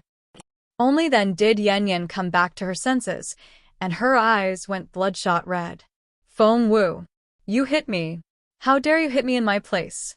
I'm gonna kill you. Yan Yan flipped her sleeve, and a sharp dagger appeared in her hand. Everyone blanched at the sight of that glinting blade. She meant it. Infuriated, Yan Yan brandished the dagger at Feng Wu's face. I'm gonna rip your face off before I kill you. Feng Wu shifted sideways, evading Yan Yan. Meanwhile, she lifted her foot a little and tripped Yan Yan. Ah! Missing Feng Wu and losing her footing, Yan Yan fell head first toward a table. And a pot of steaming hot pigeon soup had just been served on that table. Yan Yan's face fell right into that pot, and she sucked in her breath at the pain.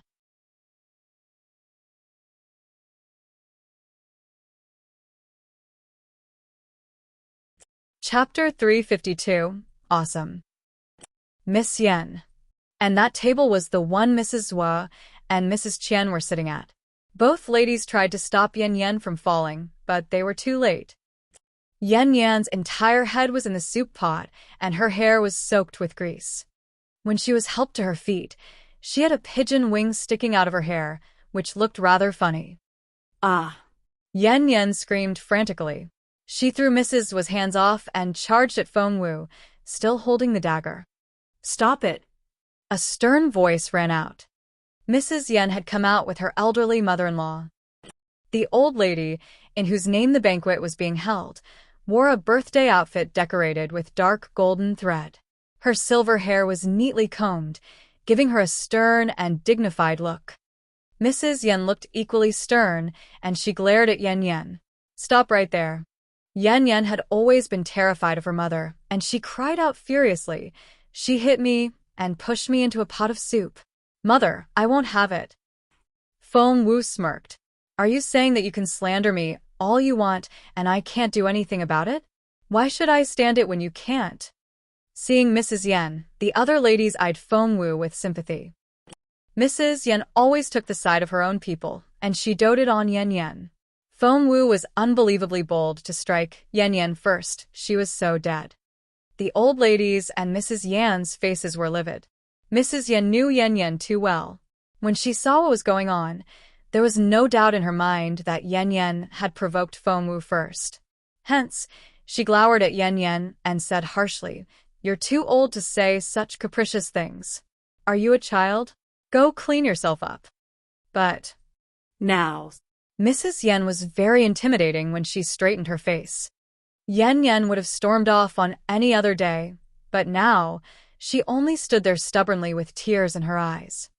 "Mrs. Yen, I'm sorry. I'm so sorry." Only then did Lady Wang and Feng Lu arrive at the table, and both apologized repeatedly to Mrs. Yen. It was all Feng Wu's fault. No matter what Miss Yen said, she shouldn't have hit her. This girl is really... Mrs. Yen, feel free to punish her as you see fit. After apologizing to Mrs. Yen, Lady Wang turned to scold Feng Wu. "Have you forgotten what I told you before we left home? I told you to be demure and obedient. You're not what you used to be. Without any cultivation, how can you still be this proud? Get down on your knees and apologize to Miss Yen and Mrs. Yen now." Mrs. Yen had mixed feelings toward Feng Wu. She had disliked Feng Wu at first, but then she couldn't deny her appreciation for Feng Wu anymore. There was even a time when she had wanted Feng Wu to treat her. "We can't afford the apology of the superior Feng family." The old lady was relentless with her words as she glared at them. "I see that the Feng clan is too prestigious for our Yen family to befriend. Mrs. Feng, please take your daughters and leave." Everyone said a slight prayer for Feng Wu. The old lady was banishing her in front of everyone. How is the Feng clan ever going to establish themselves in society again? And what about Feng Wu? Feng Wu, however, smirked. "I see that the elderly Mrs. Yen has such strict domestic discipline. Is that why Miss Yen knows how to come up with the most groundless slander? She's so good at framing other people, ruining their reputation, and spreading rumors. Is that all the result of your teaching? Awesome."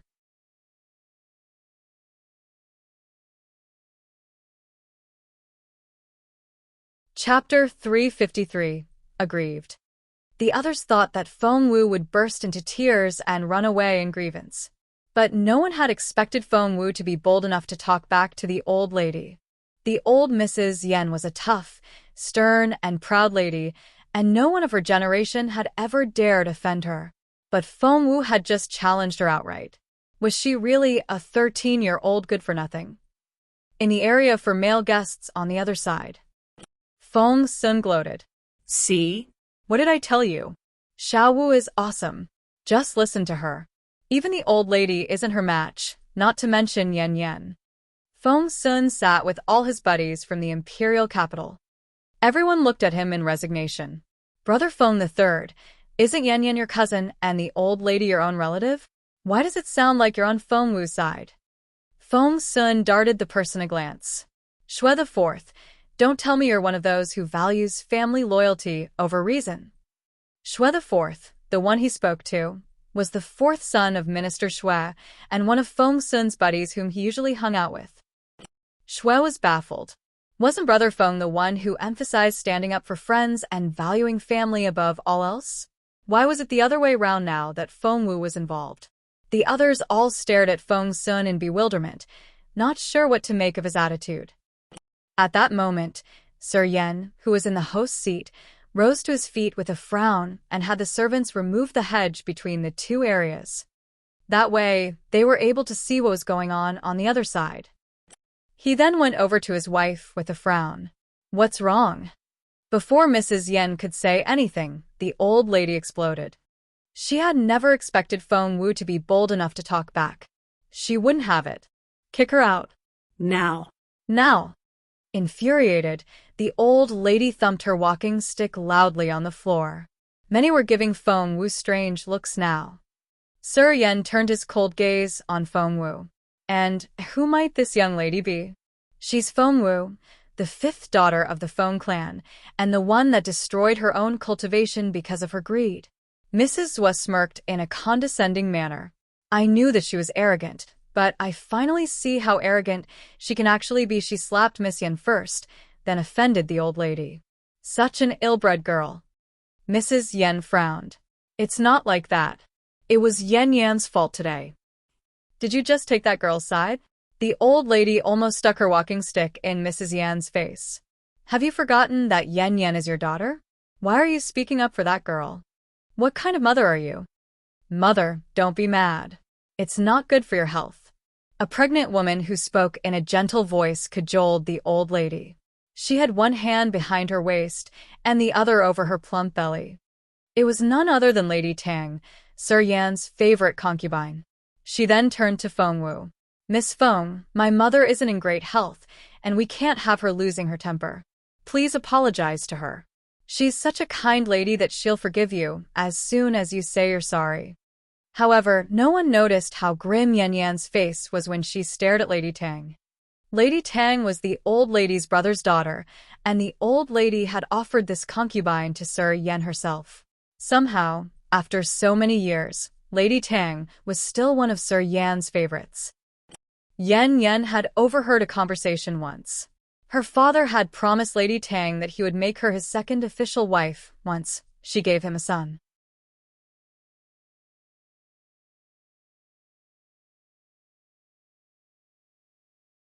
Chapter 354, Chaos. There was no way that Yan Yan would let Lady Tang give birth to this baby. Hence, she decided to make Feng Wu the culprit. According to her plan, she would set Feng Wu up, get rid of the baby, and kill Lady Tang during the process, making Feng Wu the one to take the blame. That would be killing 4 birds with 1 stone, and it couldn't be any more perfect. Yan Yan's eyes flickered, and she nodded at someone behind Feng Wu. What happened next was quicker than words could describe. All of a sudden, someone pushed Feng Wu hard. It was a great momentum. Feng Wu hurtled forward. Great. Yan Yan's eyes glinted coldly. Feng Wu was going down, and Yan would get her ultimate revenge. Seeing that Feng Wu was flying at Lady Tang, everyone opened their eyes wide in astonishment. No! Watch out! The baby! Feng Wu grabbed Feng Lu when she fell forward. For Feng Lu was the one who had pushed her when no one was looking. The moment Feng Wu stumbled forward, she grabbed Feng Lu and threw the ladder in front of her. Poor Feng Lu. She flew out like a rag doll. And Feng Wu had thrown her in Yan Yan's direction. Seeing Feng Lu flying at her, Yan Yan raised her hands and tried to push Feng Lu away. However, Feng Lu was so flustered that she grabbed Yan Yan's hands and wouldn't let go. Feng Wu had almost knocked into Lady Tang when she twisted her body at the last moment and missed the ladder. Crack! Everyone heard the sound of cracking bones. In order to dodge Lady Tang, Feng Wu fell to the ground and rolled away. Thud! She kicked Feng Lu and Yan Yan, who were grappling with each other, and both girls stumbled toward Lady Tang despite themselves. It was the worst day of Lady Tang's life. She had yet to recover from the fact that Feng Wu had nearly knocked into her when Feng Lu and Yan Yan smashed into her together. Ah! Lady Tang wailed. Zier! Sir Yan cried out and quickly ran toward Lady Tang. But it was too late. Lady Tang stumbled back until she lost her footing and fell backward. Xiao, Z. The old lady's hands reached out as she tried to stop Lady Tang from falling. However, she tripped and fell down herself before she could reach Lady Tang. Yan Yan and Feng Lu smashed into the old lady and Lady Tang together. Ah! All hell broke loose. Sir Yan was furious. He rushed over, picked up Yan Yan and Feng Lu with each hand, and tossed them aside. After that, he helped his mother to her feet. Lady Tang, on the other hand, was ghastly pale. Holding her plump belly, she was too weak to cry. What Sir Yan failed to notice was that Feng Wu had taken something from him when he walked past her. Little Phoenix's thrilled voice rang out in Feng Wu's head as soon as she grabbed that cold key. Yes. I recognize that energy. That's it. That's the key to that broken piece of the star. It's not the broken piece itself. Feng Wu looked down at the snowflake-shaped object in her hand and asked in surprise. Of course it's not. Little Phoenix flew around in circles in the ring. I didn't know that it would be so easy. Little Feng Wu, you know what? I know how to get you leveled up to the spiritual grandmaster stage if you can get that broken piece. Really? Really? Little Phoenix flapped its wings in excitement. Go find what that key opens now. That Sir Yan is so much more capable than you. The moment he realizes that key is gone, he'll go berserk.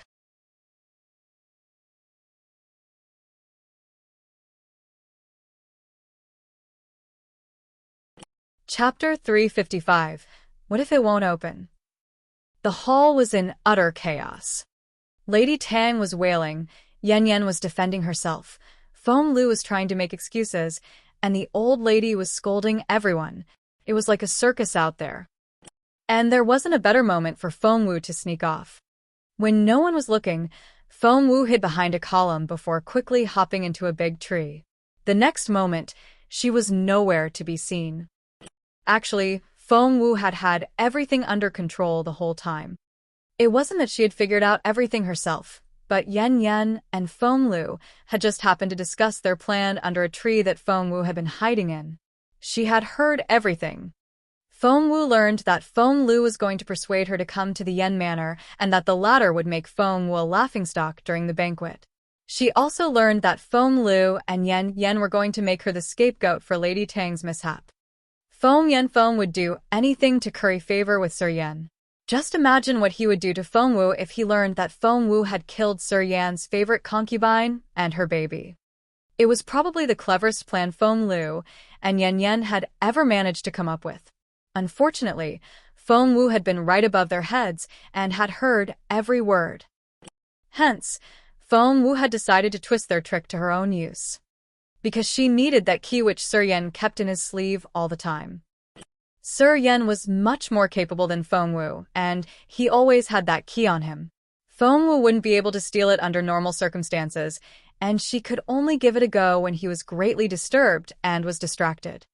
Hence, Feng Wu played along with Feng Lu and Yan Yan, entertaining them with their little trick. She finally got what she wanted when Sir Yan walked past her. The Yan Manor was a spacious one with 6 rows of houses, and each row had multiple courtyard levels. Airy pavilions and pagodas with rows of overhanging eaves stood in great numbers. It could be quite overwhelming. Luckily, Feng Wu had been here last night to explore the place, and she knew the layout of the Yan Manor by heart.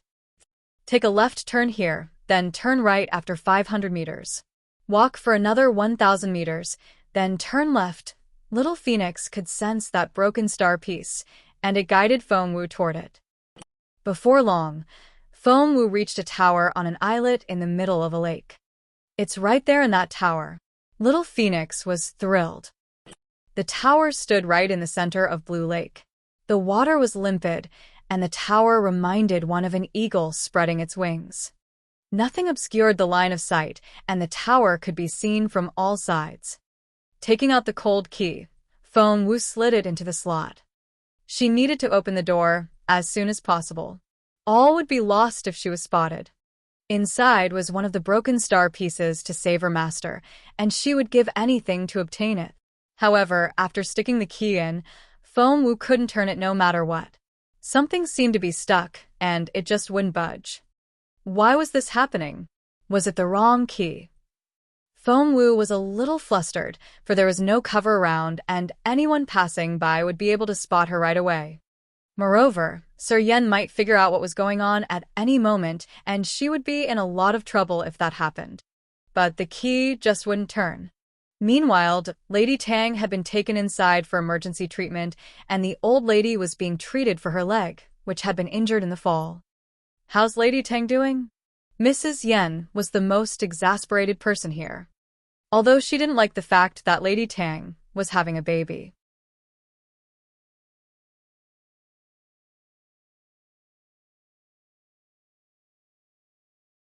Chapter 356.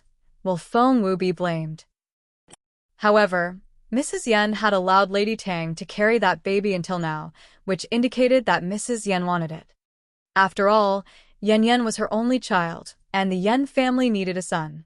At that thought, Mrs. Yen darted a harsh look at Yen, who was shivering in a corner. How could she have such a stupid daughter? Why didn't Yen realize why she had let Lady Tang carry the baby to full term? She would decide what to do with the concubine after the baby was born. Lady Tang could live if she gave birth to a girl. If she had a son, Mrs. Yen would get rid of the mother and keep the boy for herself. However, Yen had just ruined everything. Both Yen and Feng Lu were petrified. For everyone had seen that it was the two of them who had knocked over the old lady and Lady Tang. If anything happened, Yen was too frightened to look her father in the face. Master Bai was a guest at the banquet, and his services had been called on after the incident. The old lady's minor injury could wait, but Lady Tang, how's Lady Tang? Mrs. Yen asked with genuine anxiety, fighting back her rage.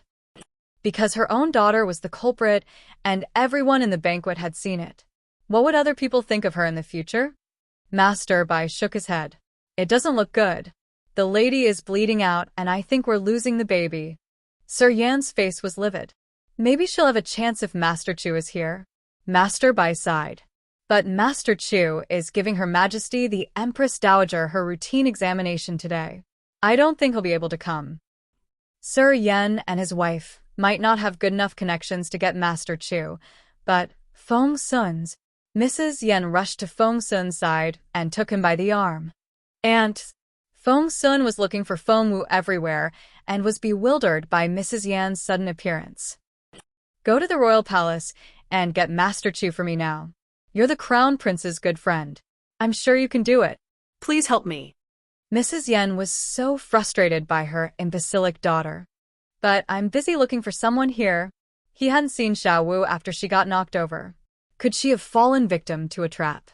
That girl was without cultivation, but so proud. What if someone decided to get rid of her? At that thought, Feng Sun ran up to Yen and grabbed her by the arm. What have you done to Xiao Wu? Yen might be fierce in appearance, but she was faint of heart. She burst into tears at Feng Sun's harsh tone right away. I didn't mean it. Cousin, I really didn't. It was all Feng Lu's doing. She said she wanted to get rid of Feng Wu, and that's why I agreed to work with her. It was her plan. It was her plan all along. Sob. Feng Lu was shocked. Yen was blaming her for everything. If she let Yen do it, everyone would think that it was her fault. In the end, Yen would walk away, while Feng Lu would be in so much trouble. Feng Lu raised her voice immediately. Yen, that's nonsense.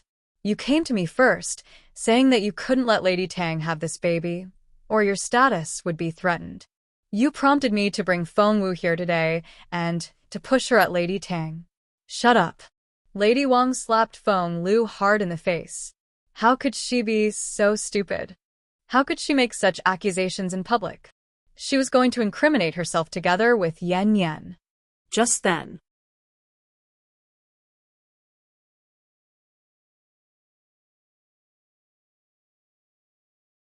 Chapter 357. More Chaos. Feng was walking toward them while chatting cheerfully with the others. He had picked a valuable gift for Sir Yen today, and the latter had patted him on the shoulder afterward with a knowing smile. Feng knew there and then that he was going to get that assistant minister position in the Ministry of Official Personnel. Feng was feeling ecstatic inside when he heard about what happened to Lady Tang. He then decided to come over with some friends to console Sir Yen. However, he heard Feng Lu's loud accusation before he even saw her face. Feng was mortified. He froze on the spot. What? Feng Lu had something to do with what had happened to Lady Tang. By then, Yen had jumped to her feet and began to scream at Feng Lu. That's bullshit. You came to me first. You said you couldn't stand Feng Wu's arrogance, and you wanted to set her up and make her kill Lady Tang's baby. That way, you'd be able to kill two birds with one stone. Feng Lu wasn't going to let Yen pin it on her, and she jumped at Yen. Smack. A slap landed on her face, so hard it made her lightheaded, and she saw stars. You brat! Feng Yanfeng thought his head was going to explode. It had cost him a fortune to fawn on Sir Yen, and he had practically gone down on his knees. And look what Feng Lu had done behind his back. Feng Yanfeng swore that he could kill her right there and then. Feng Yanfeng was about to say something, but Sir Yen silenced him with a wave of his hand. Mrs. Yen also stood there and stared at Yan Yan in astonishment. She knew that Yan Yan wasn't smart, but she had never expected that the latter could be this stupid. Ah! Lady Tang wailed in pain. Master Bai came out and grimaced in resignation. There's really nothing I can do now. You'll need a better doctor. It reminded Mrs. Yen of someone. Where's Feng Wu? The old lady flared up at that name. What do you want that brat for? Kick her out. I don't ever want to see her again. She's never setting foot in this manor. Mrs. Yen took a deep breath. She couldn't let Lady Tang die. If that happened, the others wouldn't blame Yan Yan, but would be convinced that the girl had done it under her mother's instructions. That would ruin Mrs. Yan's reputation forever. At that thought, Mrs. Yen was even more desperate to find Feng Wu. Miss Wu is an extremely talented doctor. I'm sure she'll be able to save Lady Tang and her baby. Mrs. Yen was there when Feng Wu had saved Mrs. Ning. However, her stubborn mother-in-law only smirked. You evil woman. I know you want Lady Tang dead. Only then can you be satisfied. Mother. That outright accusation made Mrs. Yan's face very grim. It hurts, my baby. Lady Tang kept on crying, and her shrill cries made Yan Yan and Feng Lu blanch. They had never felt as despairing as they did now. Despite the old lady's angry protests, Mrs. Yen gave her order. Go find Miss Wu and bring her here ASAP. Yes. Mrs. Yen had run the household affairs for years, and all the servants were in the habit of following her orders. However, what was Feng Wu doing at the moment? She was studying the key she had stolen from Sir Yen. She had taken it for an ordinary key until she couldn't open the door. Only then did she take a closer look, and she saw that.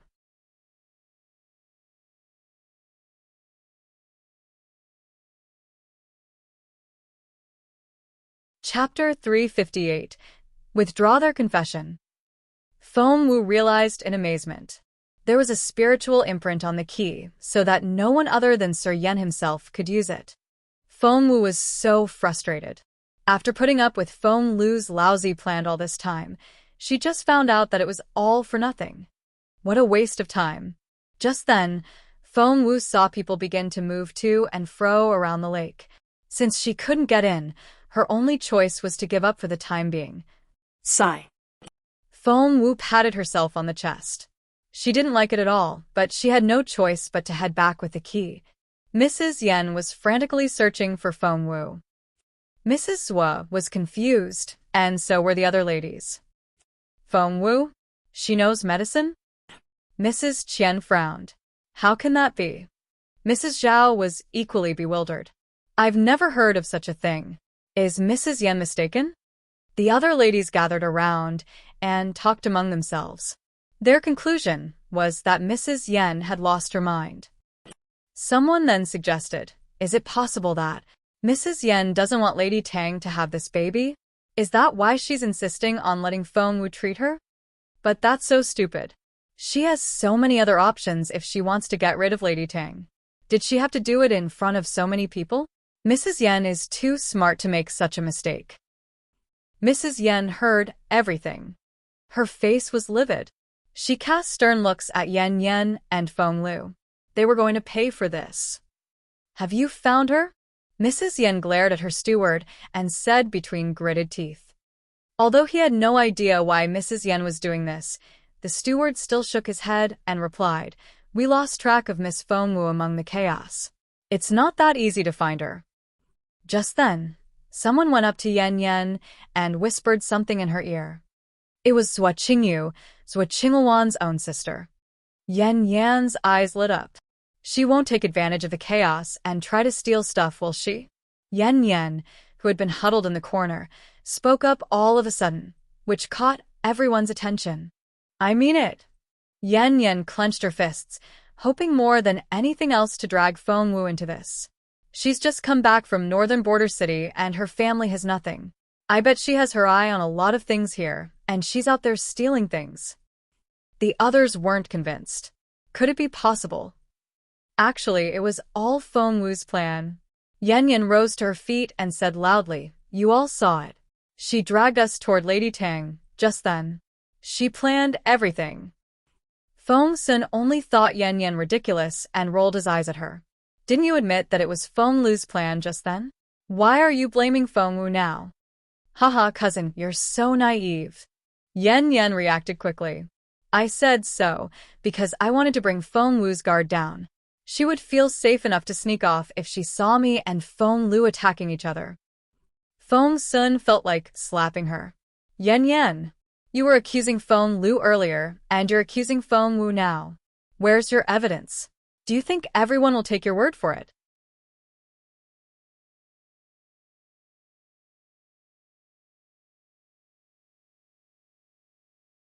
Chapter 359. Feng Wu the Scapegoat. Yan Yan said earnestly, "Cousin, I'm telling the truth. Ask Feng Lu if you want." Feng Lu nodded. "I was acting as bait with Yan Yan, so that Feng Wu would give herself away. I bet you'll find Feng Wu somewhere around your vault." In order to frame Feng Wu, the servants would make sure that they found her in that general direction. Yan Yan and Feng Lu made sure of it. Despite the earlier episode, the two of them were working together again. That made the others wonder. Was it possible that Feng Wu wanted to steal from the Yan family? However, what was here that was worth stealing? Sir Yan only found Feng Lu and Yan Yan ridiculous. It didn't take a genius to figure out how far-fetched Yan Yan's accusation was. However, Yan Yan was his daughter after all, and he couldn't have her accused of harming her father's concubine. Sir Yan didn't mind if Feng Wu could be incriminated instead. As for Feng Wu's own future, after all, she was a good-for-nothing, and to make it up to her, he would give Feng Yanfeng that assistant minister position. At that thought, Sir Yan reached into his sleeve. All of a sudden, he blanched. "My key is gone." Sir Yan's pupils contracted.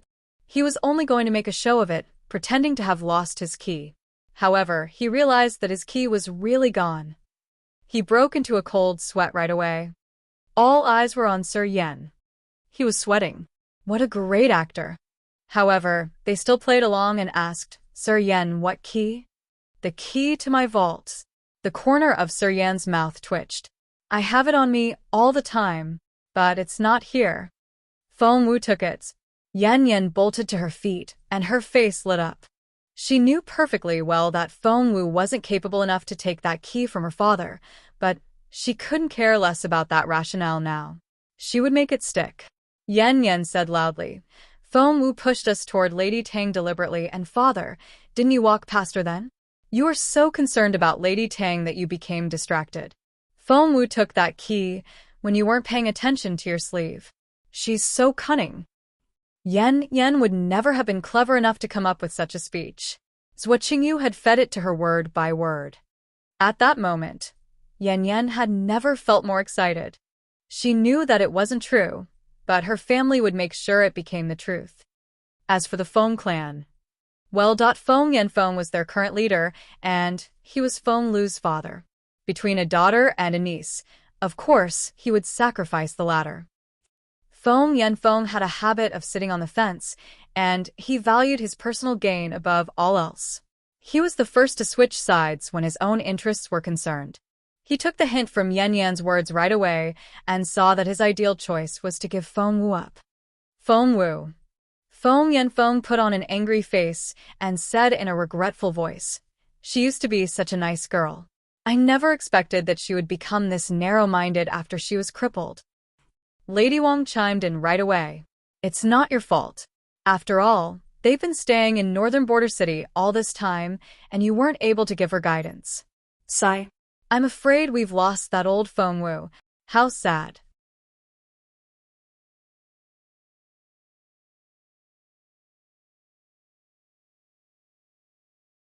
Chapter 360. His Royal Highness is here. Not only did Lady Wang confirm Feng Wu's inferior moral character, she also took the chance to blame the beautiful lady for it. How cunning! Feng Yanfeng cupped his hands at Yan Shifan. Sir Yan, the Feng clan is ashamed to have a daughter like Feng Wu. I'm afraid that she's too unruly for me to discipline. Please feel free to do whatever you see fit to her. I will have no objections. Sir Yan only smirked and said nothing. Yan Yan and Feng Lu exchanged looks and both saw satisfaction in each other's eyes. Yan Yan held Zhuo Qingyu's hand tight, feeling utterly grateful for the latter's help. Zhuo Qingyu was so clever. For the brief speech she had come up with not only cleared Yan Yan and Feng Lu of all accusations, but pushed all the blame on Feng Wu. That girl would never be able to clear her name, and she would be condemned by the public. Feng Wu was doomed. Zhuo Qingyu smiled a little and cheered inwardly.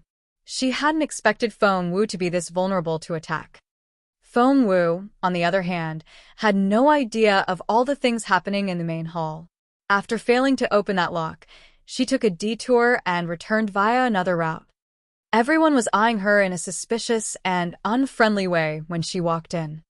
Feng Wu could distinctly detect that change in their attitudes. "Where did you find Miss Feng Wu?" Yan Yan asked the steward. The steward, who had been taught what to say, replied, "Miss Wu was near Moon Tower when we found her, and Moon Tower was very close to the vault." "Feng Wu, what other excuse do you have now?" Yan Yan's face twisted and she raised her pointy chin in an arrogant manner. Feng Wu frowned a little. She turned to Feng Sun, asking with her eyes what was going on. Feng Sun said indignantly, "Yan Yan is framing you for stealing Sir Yan's key and saying that you're going to rob their vault. Your uncle has also said that he would let Sir Yan punish you as he saw fit." Feng Wu frowned and gave Yan Yan an indecipherable look. The girl had actually told the truth. It was just that she hadn't expected Feng Wu to come back voluntarily after failing to open the door. However, Feng Wu couldn't help but dart Feng Yanfeng a look. Her uncle was really an expert at trimming his sails. He had been planning to offer Feng Wu to Jun Linyuan as a concubine just earlier today, but now he had sold her off just to save Feng Lu and get himself the job he wanted. Feng Wu smirked inwardly and lowered her gaze, letting her dense eyelashes shield the glint in her eyes from everyone else. Yan Yan should have known better. The fact that Feng Wu had dared to leave the hall meant that she had a backup plan. Feng Wu was anything but stupid. "Feng Wu, tell everyone now, why were you around Moon Tower?" Yan Yan said aggressively. Feng Wu frowned and was about to reply when a hubbub of excited voices came from outside. "All hail His Royal Highness." His Royal Highness? Everyone was dumbfounded. As in Jun Linyuan. He was like the most dazzling star in the sky. He was too superior and unattainable to even dream of getting close to. Attending the same event as the Crown Prince was something worth boasting about for 3 years. His Royal Highness is here? Even an experienced and level-headed bureaucrat like Sir Yan couldn't help but get flustered. Fearing that his ears had failed him, he asked again, "His Royal Highness?" As in the Crown Prince? Prince Jun Linyuan.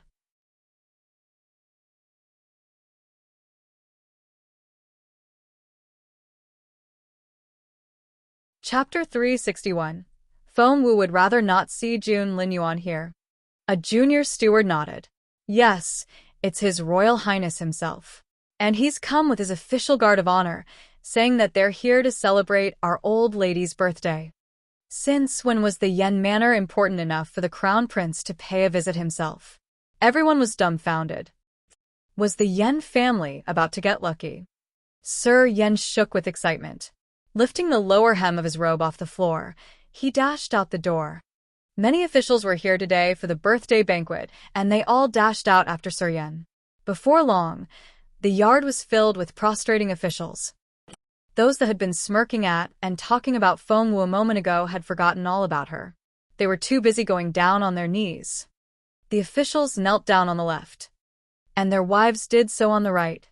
Yan Yan and Feng Lu stayed together, and right now, Yan Yan was chirping like a happy bird inwardly.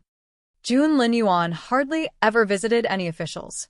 Why was he here at the Yan Manor today? Who was he here for? After racking her brain, Yan arrived at the conclusion that she herself was the reason. Because of that, she blushed like a rosy dawn, and her eyes were frighteningly bright. Was the crown prince that into her? Gosh, she felt so shy at that thought. All eyes were fixed on Jun Linyuan when he walked in. He wore a black robe and had put on a glossy fur cape to fend off the draft. The outfit emphasized the distinguished air he was giving off. He walked at an unhurried but intimidating pace. He paid his lethal charisma no mind. There was an indecipherable look in his brooding eyes. And his expression was emotionless. A glance from those dark eyes felt like a sharp blade cutting into one's skin. Your Royal Highness. The officials didn't need to kneel in Jun Linyuan's presence.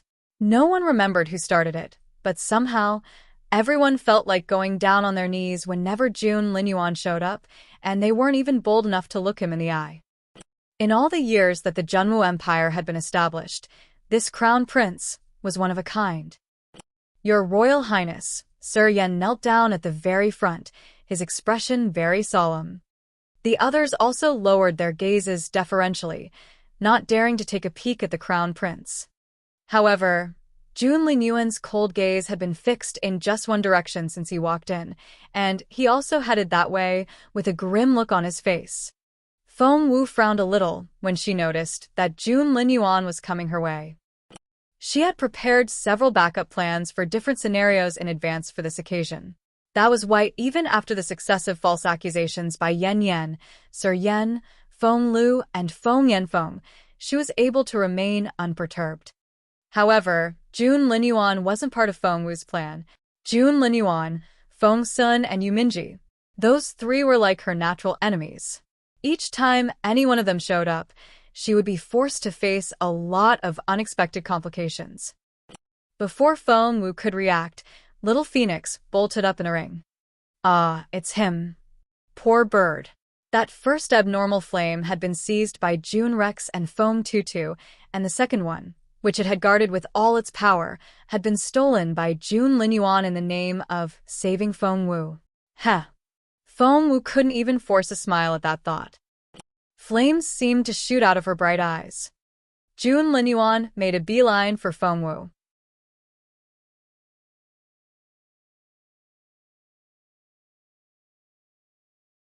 Chapter 362, The Spectacular Duo. A pair of long, straight legs stopped in front of Feng Wu, and Jun Linyuan stared at her with a face that was colder than frost. This ungrateful girl. Recalling her false accusation when all he had done was try to save her, Jun Linyuan was also angry. Therefore, he just stood there, staring at Feng Wu. For a moment, the entire yard seemed to be covered in frost and the temperature dropped. Many looked up discreetly and tried to steal glances to see what was going on. That was weird. Why was the crown prince just standing there in front of Feng Wu? It was as if he was here just for her.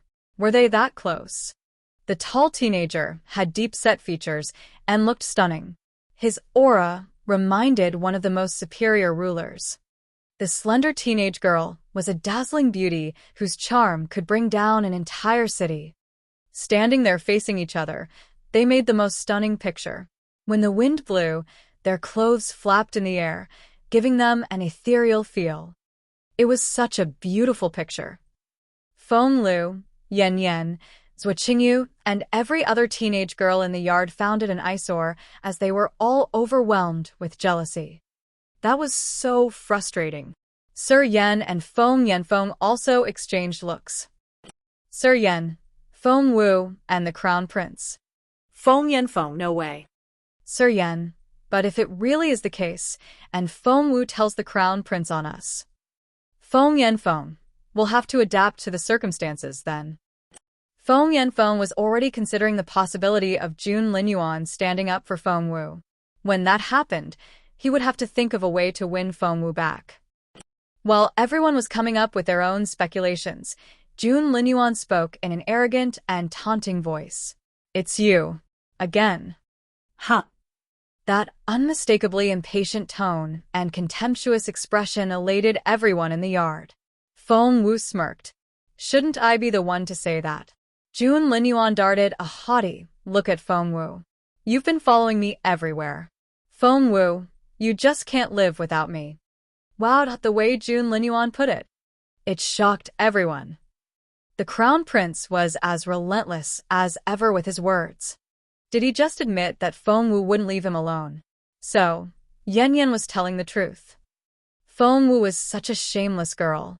Feng Wu almost choked at what June Linyuan said. For someone as level-headed as she was, she somehow always lost control when June Linyuan was around. Feng Wu took a deep breath. You're a creepy narcissist, did you know that? June Linyuan didn't let his face betray anything. He grabbed Feng Wu by her wrist. Come with me. After that, he dragged Feng Wu away. Let go of me. Feng Wu stumbled on her feet and almost fell. However, June Linyuan was way too powerful for her to fight back, and Feng Wu had no choice but to be dragged away. After they were a little distance away from the yard, June Linyuan looked down at Feng Wu. What do you want? I have no idea what you're talking about. Feng Wu raised her chin proudly. You wouldn't have come here for no reason. June Linyuan kept his gaze on her. What are you after? Feng Wu gritted her teeth, and her eyes spat fire. The way she glared at June Linyuan reminded him of a grumpy little beast, which he found rather adorable. He almost felt like rubbing her head. Ahem. June Linyuan coughed into his fist, and the look in his eyes was indecipherable. Tell me, or I'll destroy anything you're after. Mark my words.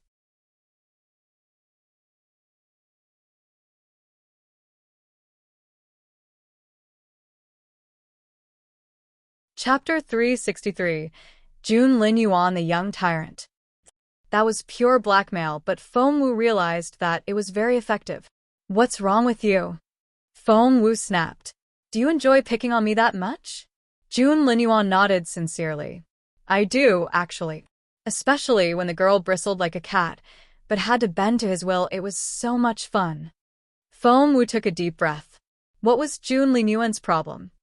From what she knew of June Linyuan, she had no doubt that he would be relentless if he decided that he would sabotage everything she tried to do. I'm not telling you. The broken star piece. Feng Wu and June Linyuan spoke at the same time.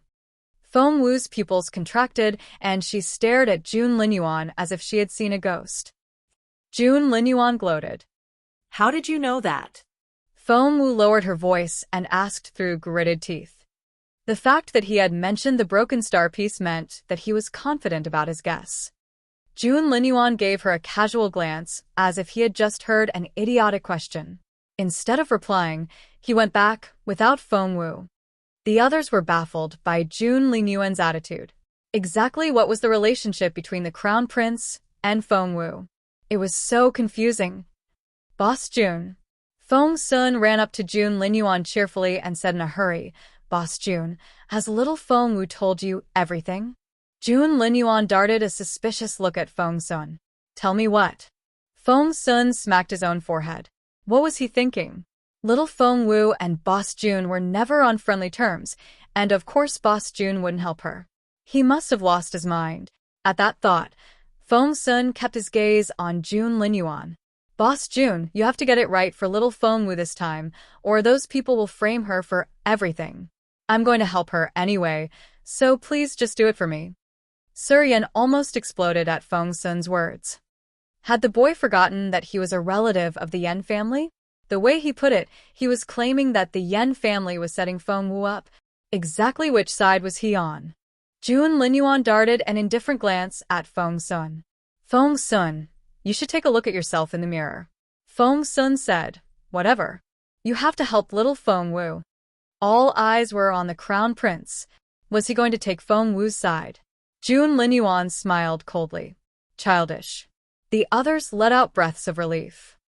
There was nothing between June Linyuan and Feng Wu, for he had refused to help her despite Feng Sun's pleading, which said a lot about how much he disliked the girl. Many of the teenage girls were relieved at June Linyuan's reaction. Feng showed up then with a luxurious armchair and put it down where the host's seat was. June Linyuan sat down matter-of-factly. And the others knelt again. Feng Wu was the only one standing. Feng Yanfeng thought he was going to have a heart attack. What was wrong with this brat? How could she still stand there? Feng Yanfeng kept shooting Feng Wu warning glances to the point of giving his eyelids cramps. However, Feng Wu still stood there as straight as a pine tree and as undisturbed as a secluded orchid in a deserted valley, like a winter plum tree. Feng Yanfeng almost choked on his own spit. Why did the Feng clan have such a stubborn girl? Jun Linyuan's cold gaze brushed past Feng Wu's stunning face and landed on Yan Shifan. Go on. What? Under Jun Linyuan's gaze, even Yan Shifan, the experienced bureaucrat, broke into a cold sweat.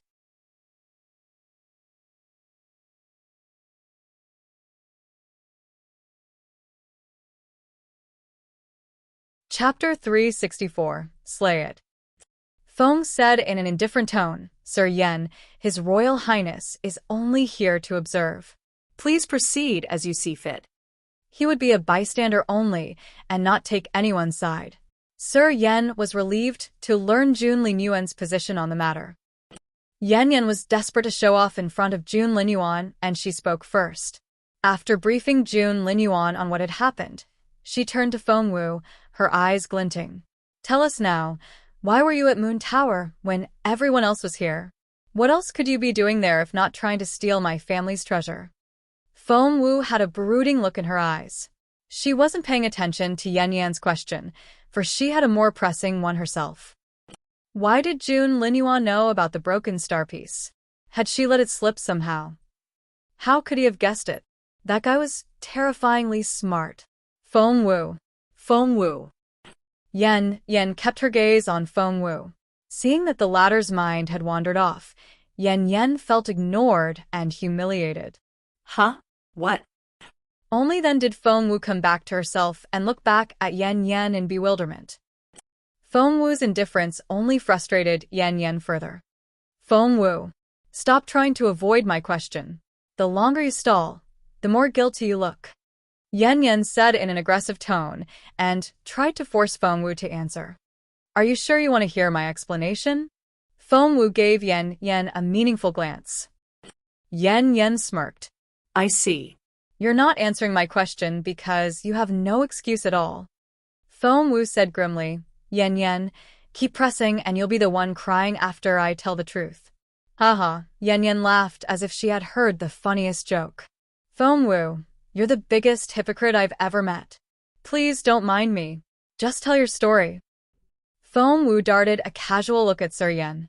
Sir, are you sure you want to know the truth? Sir Yan's expression remained undisturbed, but his stomach lurched. That was strange. Hadn't Feng Wu lost her cultivation ability?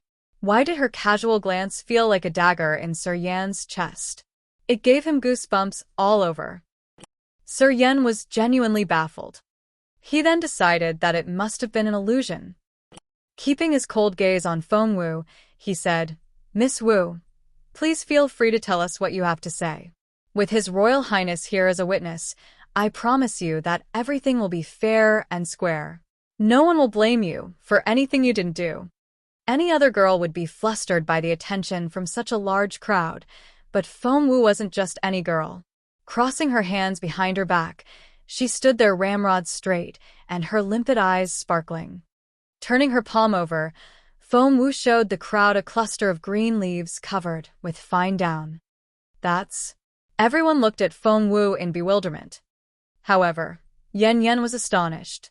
Her eyes spat fire as she glared at Feng Wu. Where did you get that dark netherworld dragon tongue grass? So, Miss Yan knows what this grass is. In contrast to Yan's exasperated tone, Feng Wu remained relaxed and unhurried. It seemed that she had everything under control. Yan smirked. Dark netherworld dragon tongue grass can strengthen one's health, especially pregnant women. It'll benefit the mother and baby both if they smell the grass on a regular basis.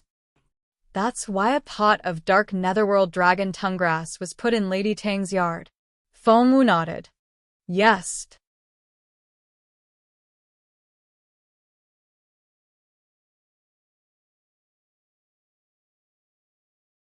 Chapter 365. a set of tricks.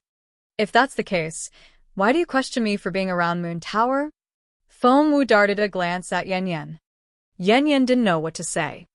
Everyone else was confused, and Sir Yan asked with a frown, I sent Lady Tang that pot of grass.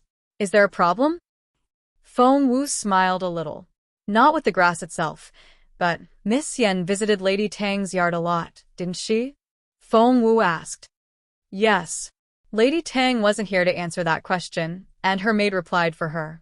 Keeping her gaze on Yan Yan, she said, Miss Yan would come from time to time, and she played with that dark netherworld dragon Tonguegrass a lot. We checked the soil in the pot afterward, but everything seemed all right. That was why we didn't think much of it.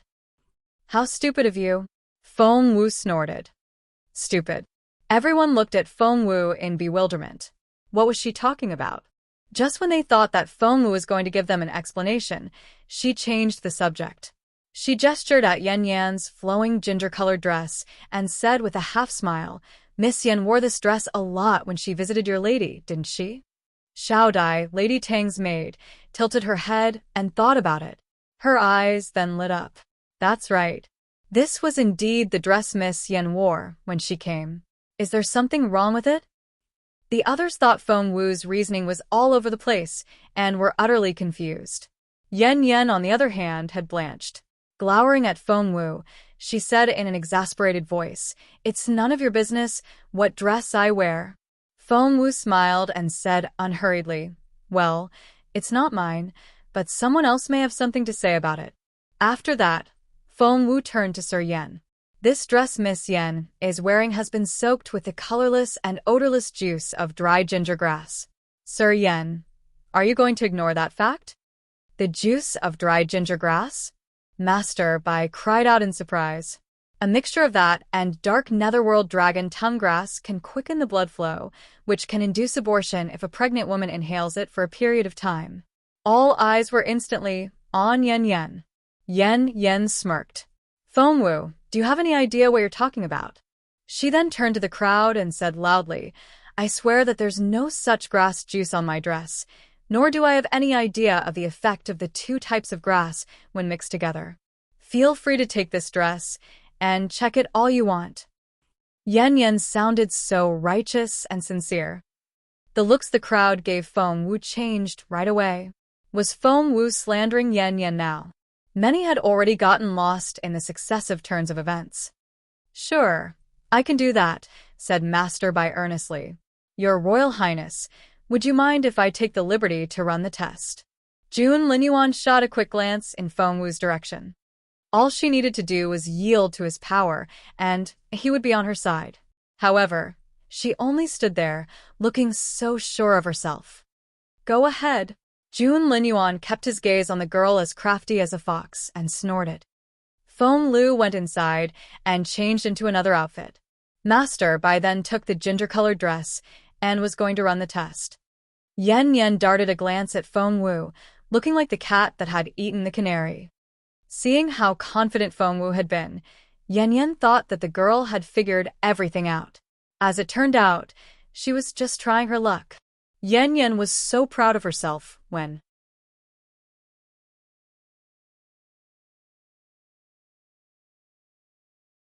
Chapter 366.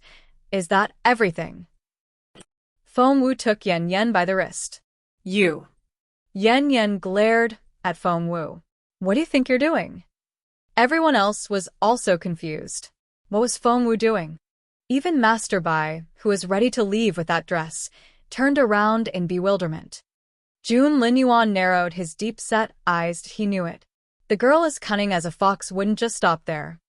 Someone as dumb as Yan Yan was never going to be Feng Wu's match. Feng Wu raised Yan Yan's right hand, exposing a red jade bracelet. The bracelet reflected the bright sunlight and was so dazzling that it almost hurt the eye. Feng Wu had noticed that bracelet all along and realized that Yan Yan had been trying to hide it. Hence, she deliberately drew everyone's attention to the dress, which successfully distracted Yan Yan, who had kept that bracelet on. Everyone realized in amazement that when Feng Wu took Yan Yan by the wrist, Yan Yan stiffened and blanched. Nice red jade bracelet, Feng Wu commented casually. Before they knew it, everyone was absorbed in Feng Wu's narration and let her words guide their emotions. They were amazed and excited at her hint. At the same time, they had no idea that they were doing it. You. Let go of me. Yan struggled. Feng Wu, a level 9 spiritual master, was more than enough to keep Yan from running away. Even without that cultivation level, Feng Wu would still make sure that Yan wasn't going anywhere. Holding Yan's wrist as if she had picked up a chicken, Feng Wu removed the bracelet with a quick flick of her hand. Give it back to me. Yan panicked, and she stared at Feng Wu in fear. Feng Wu knew it. How could she? Yan felt like fainting. She had thought about hiding it. When she went in to change her clothes, she had thought about taking the bracelet off and hiding it in the room. However, she had decided to keep it on, since Feng Wu didn't seem to have noticed it, and she thought she could humiliate Feng Wu that way. Hence, instead of taking it off, she wore it. And she had been so satisfied with herself. If the others found out, she was never going to be able to clear her name. At that thought, Yan dashed toward Feng Wu frantically and took a dagger out of her sleeve. She was going to kill Feng Wu. Feng Wu smiled a little. Instead of trying to fight back, she hid behind Jun Linyuan. Yan had to walk around Jun Linyuan if she wanted to kill Feng Wu. Before Yan could come close, Feng flipped his sleeve, and Yan was shoved away. Everyone stared at Feng Wu and Yan in confusion. What were the two girls playing at? However, there were quite a few smarter ones in the crowd, and they had figured out what was going on. Feng Wu raised the bracelet and said to Master Bai, "You'll find the juice of dried ginger grass in here." She then tossed the bracelet to Master Bai. So, that dress was only a distraction so that Yan would give herself away. Opening up the red jade bracelet, Master Bai took a sniff, and his eyes lit up. That's correct. Although the juice is colorless and odorless, I can sense it. I'll mix it with the juice of dark netherworld dragon tongue grass and we'll know. He then took out a vial and mixed the two types of juices in front of everyone. He waited for a few minutes for the reaction to take place, then took a sniff. The look on his face changed.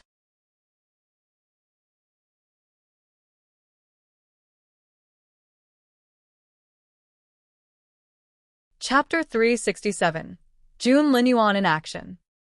Master Bai always spoke his mind, not to mention that with Jun Linyuan here, he couldn't keep anything back even if he wanted to. Ignoring all the warning glances Sir Yan was shooting at him, Master Bai said in a solemn voice, "From what I have here, I can confirm that the mixture made from the material Miss Feng provided is indeed dry leaf dragon tongue potion, a potion that can induce miscarriage." Yan was furious. Raising her chin, she snorted. "That's bullshit. It's not dry leaf dragon tongue potion." Sir Yan's face was livid. He was way too smart to be tricked by Yan, and, because of that, he couldn't let that accusation stick. He could punish Yan after the banquet was over. If that charge stuck, Yan's reputation would be ruined forever. Therefore, the old fox stared at Feng Wu and said unhurriedly, "Miss Wu, that's a very serious accusation." After that, he darted a warning glance at Feng Yanfeng. If Feng Yanfeng still wanted that position, he had to step out and get Feng Wu under control. Feng Yanfeng had been observing and weighing the options all this time. He realized that Jun Linyuan really wasn't going to take Feng Wu's side, and what was more, the Crown Prince was quite impatient with the girl. Hence, Feng Yanfeng decided to stick with Sir Yan. "Feng Wu, do you really think you're some sort of doctor? You know nothing. You're not even a junior medicine refiner. Stop making yourself a laughingstock and get back here." As the head of the Feng clan, Feng Yanfeng scolded Feng Wu in a harsh tone. There was nothing he could do to Master Bai, and stopping Feng Wu was his only option. He thought that he had given Feng Wu enough hints.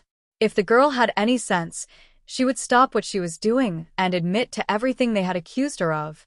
That way, she would be helping the entire Feng clan. Such was what Feng Yanfeng hoped to get from Feng Wu.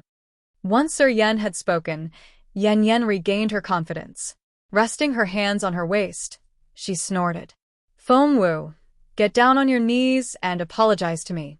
or I'll see you in court and there will be consequences. She was blatantly bullying Feng Wu. With Sir Yan and the head of the Feng clan on Yanyan's side, she was never going to lose that lawsuit. However, the crown prince was unhappy to see everyone turn against Feng Wu. He frowned, and the look on his face turned very grim. No one could pick on that little fox except for himself. Who did all these imbeciles think they were? How dare they? To make it worse, that girl remained so stubborn after everything they had done. Would it kill her to plead him for help? At that thought, Linyuan couldn't help but throw a disappointed glance at Feng Wu. Feng Wu was baffled. What had she done now? Linyuan gritted his teeth at the bewildered look on Feng Wu's face. That dumb woman. He was going to explode. Although she hadn't said anything, he still couldn't help standing up for her. What was wrong with him? Hence, the crown prince rose to his feet all of a sudden. Everyone turned to him in confusion. Was His Royal Highness leaving? Dragging Feng Wu out from behind him, Linyuan asked through gritted teeth, "How do you tell if it really is the potion you're talking about?" At that moment, Feng Wu was smirking inwardly at Feng the opportunist, and was trying to figure out a way to force Yan to drink that potion. She blurted out her reply at Linyuan's question, "You're tuning in to the Blissful Bookshelf YouTube channel. We're so grateful for your support, and don't forget to subscribe to join us on this incredible journey through captivating stories. Your generosity through donations truly makes a world of difference, as it's the primary source of revenue that allows me to expand and enhance this channel for you. Thank you from the bottom of my heart for being a part of this adventure."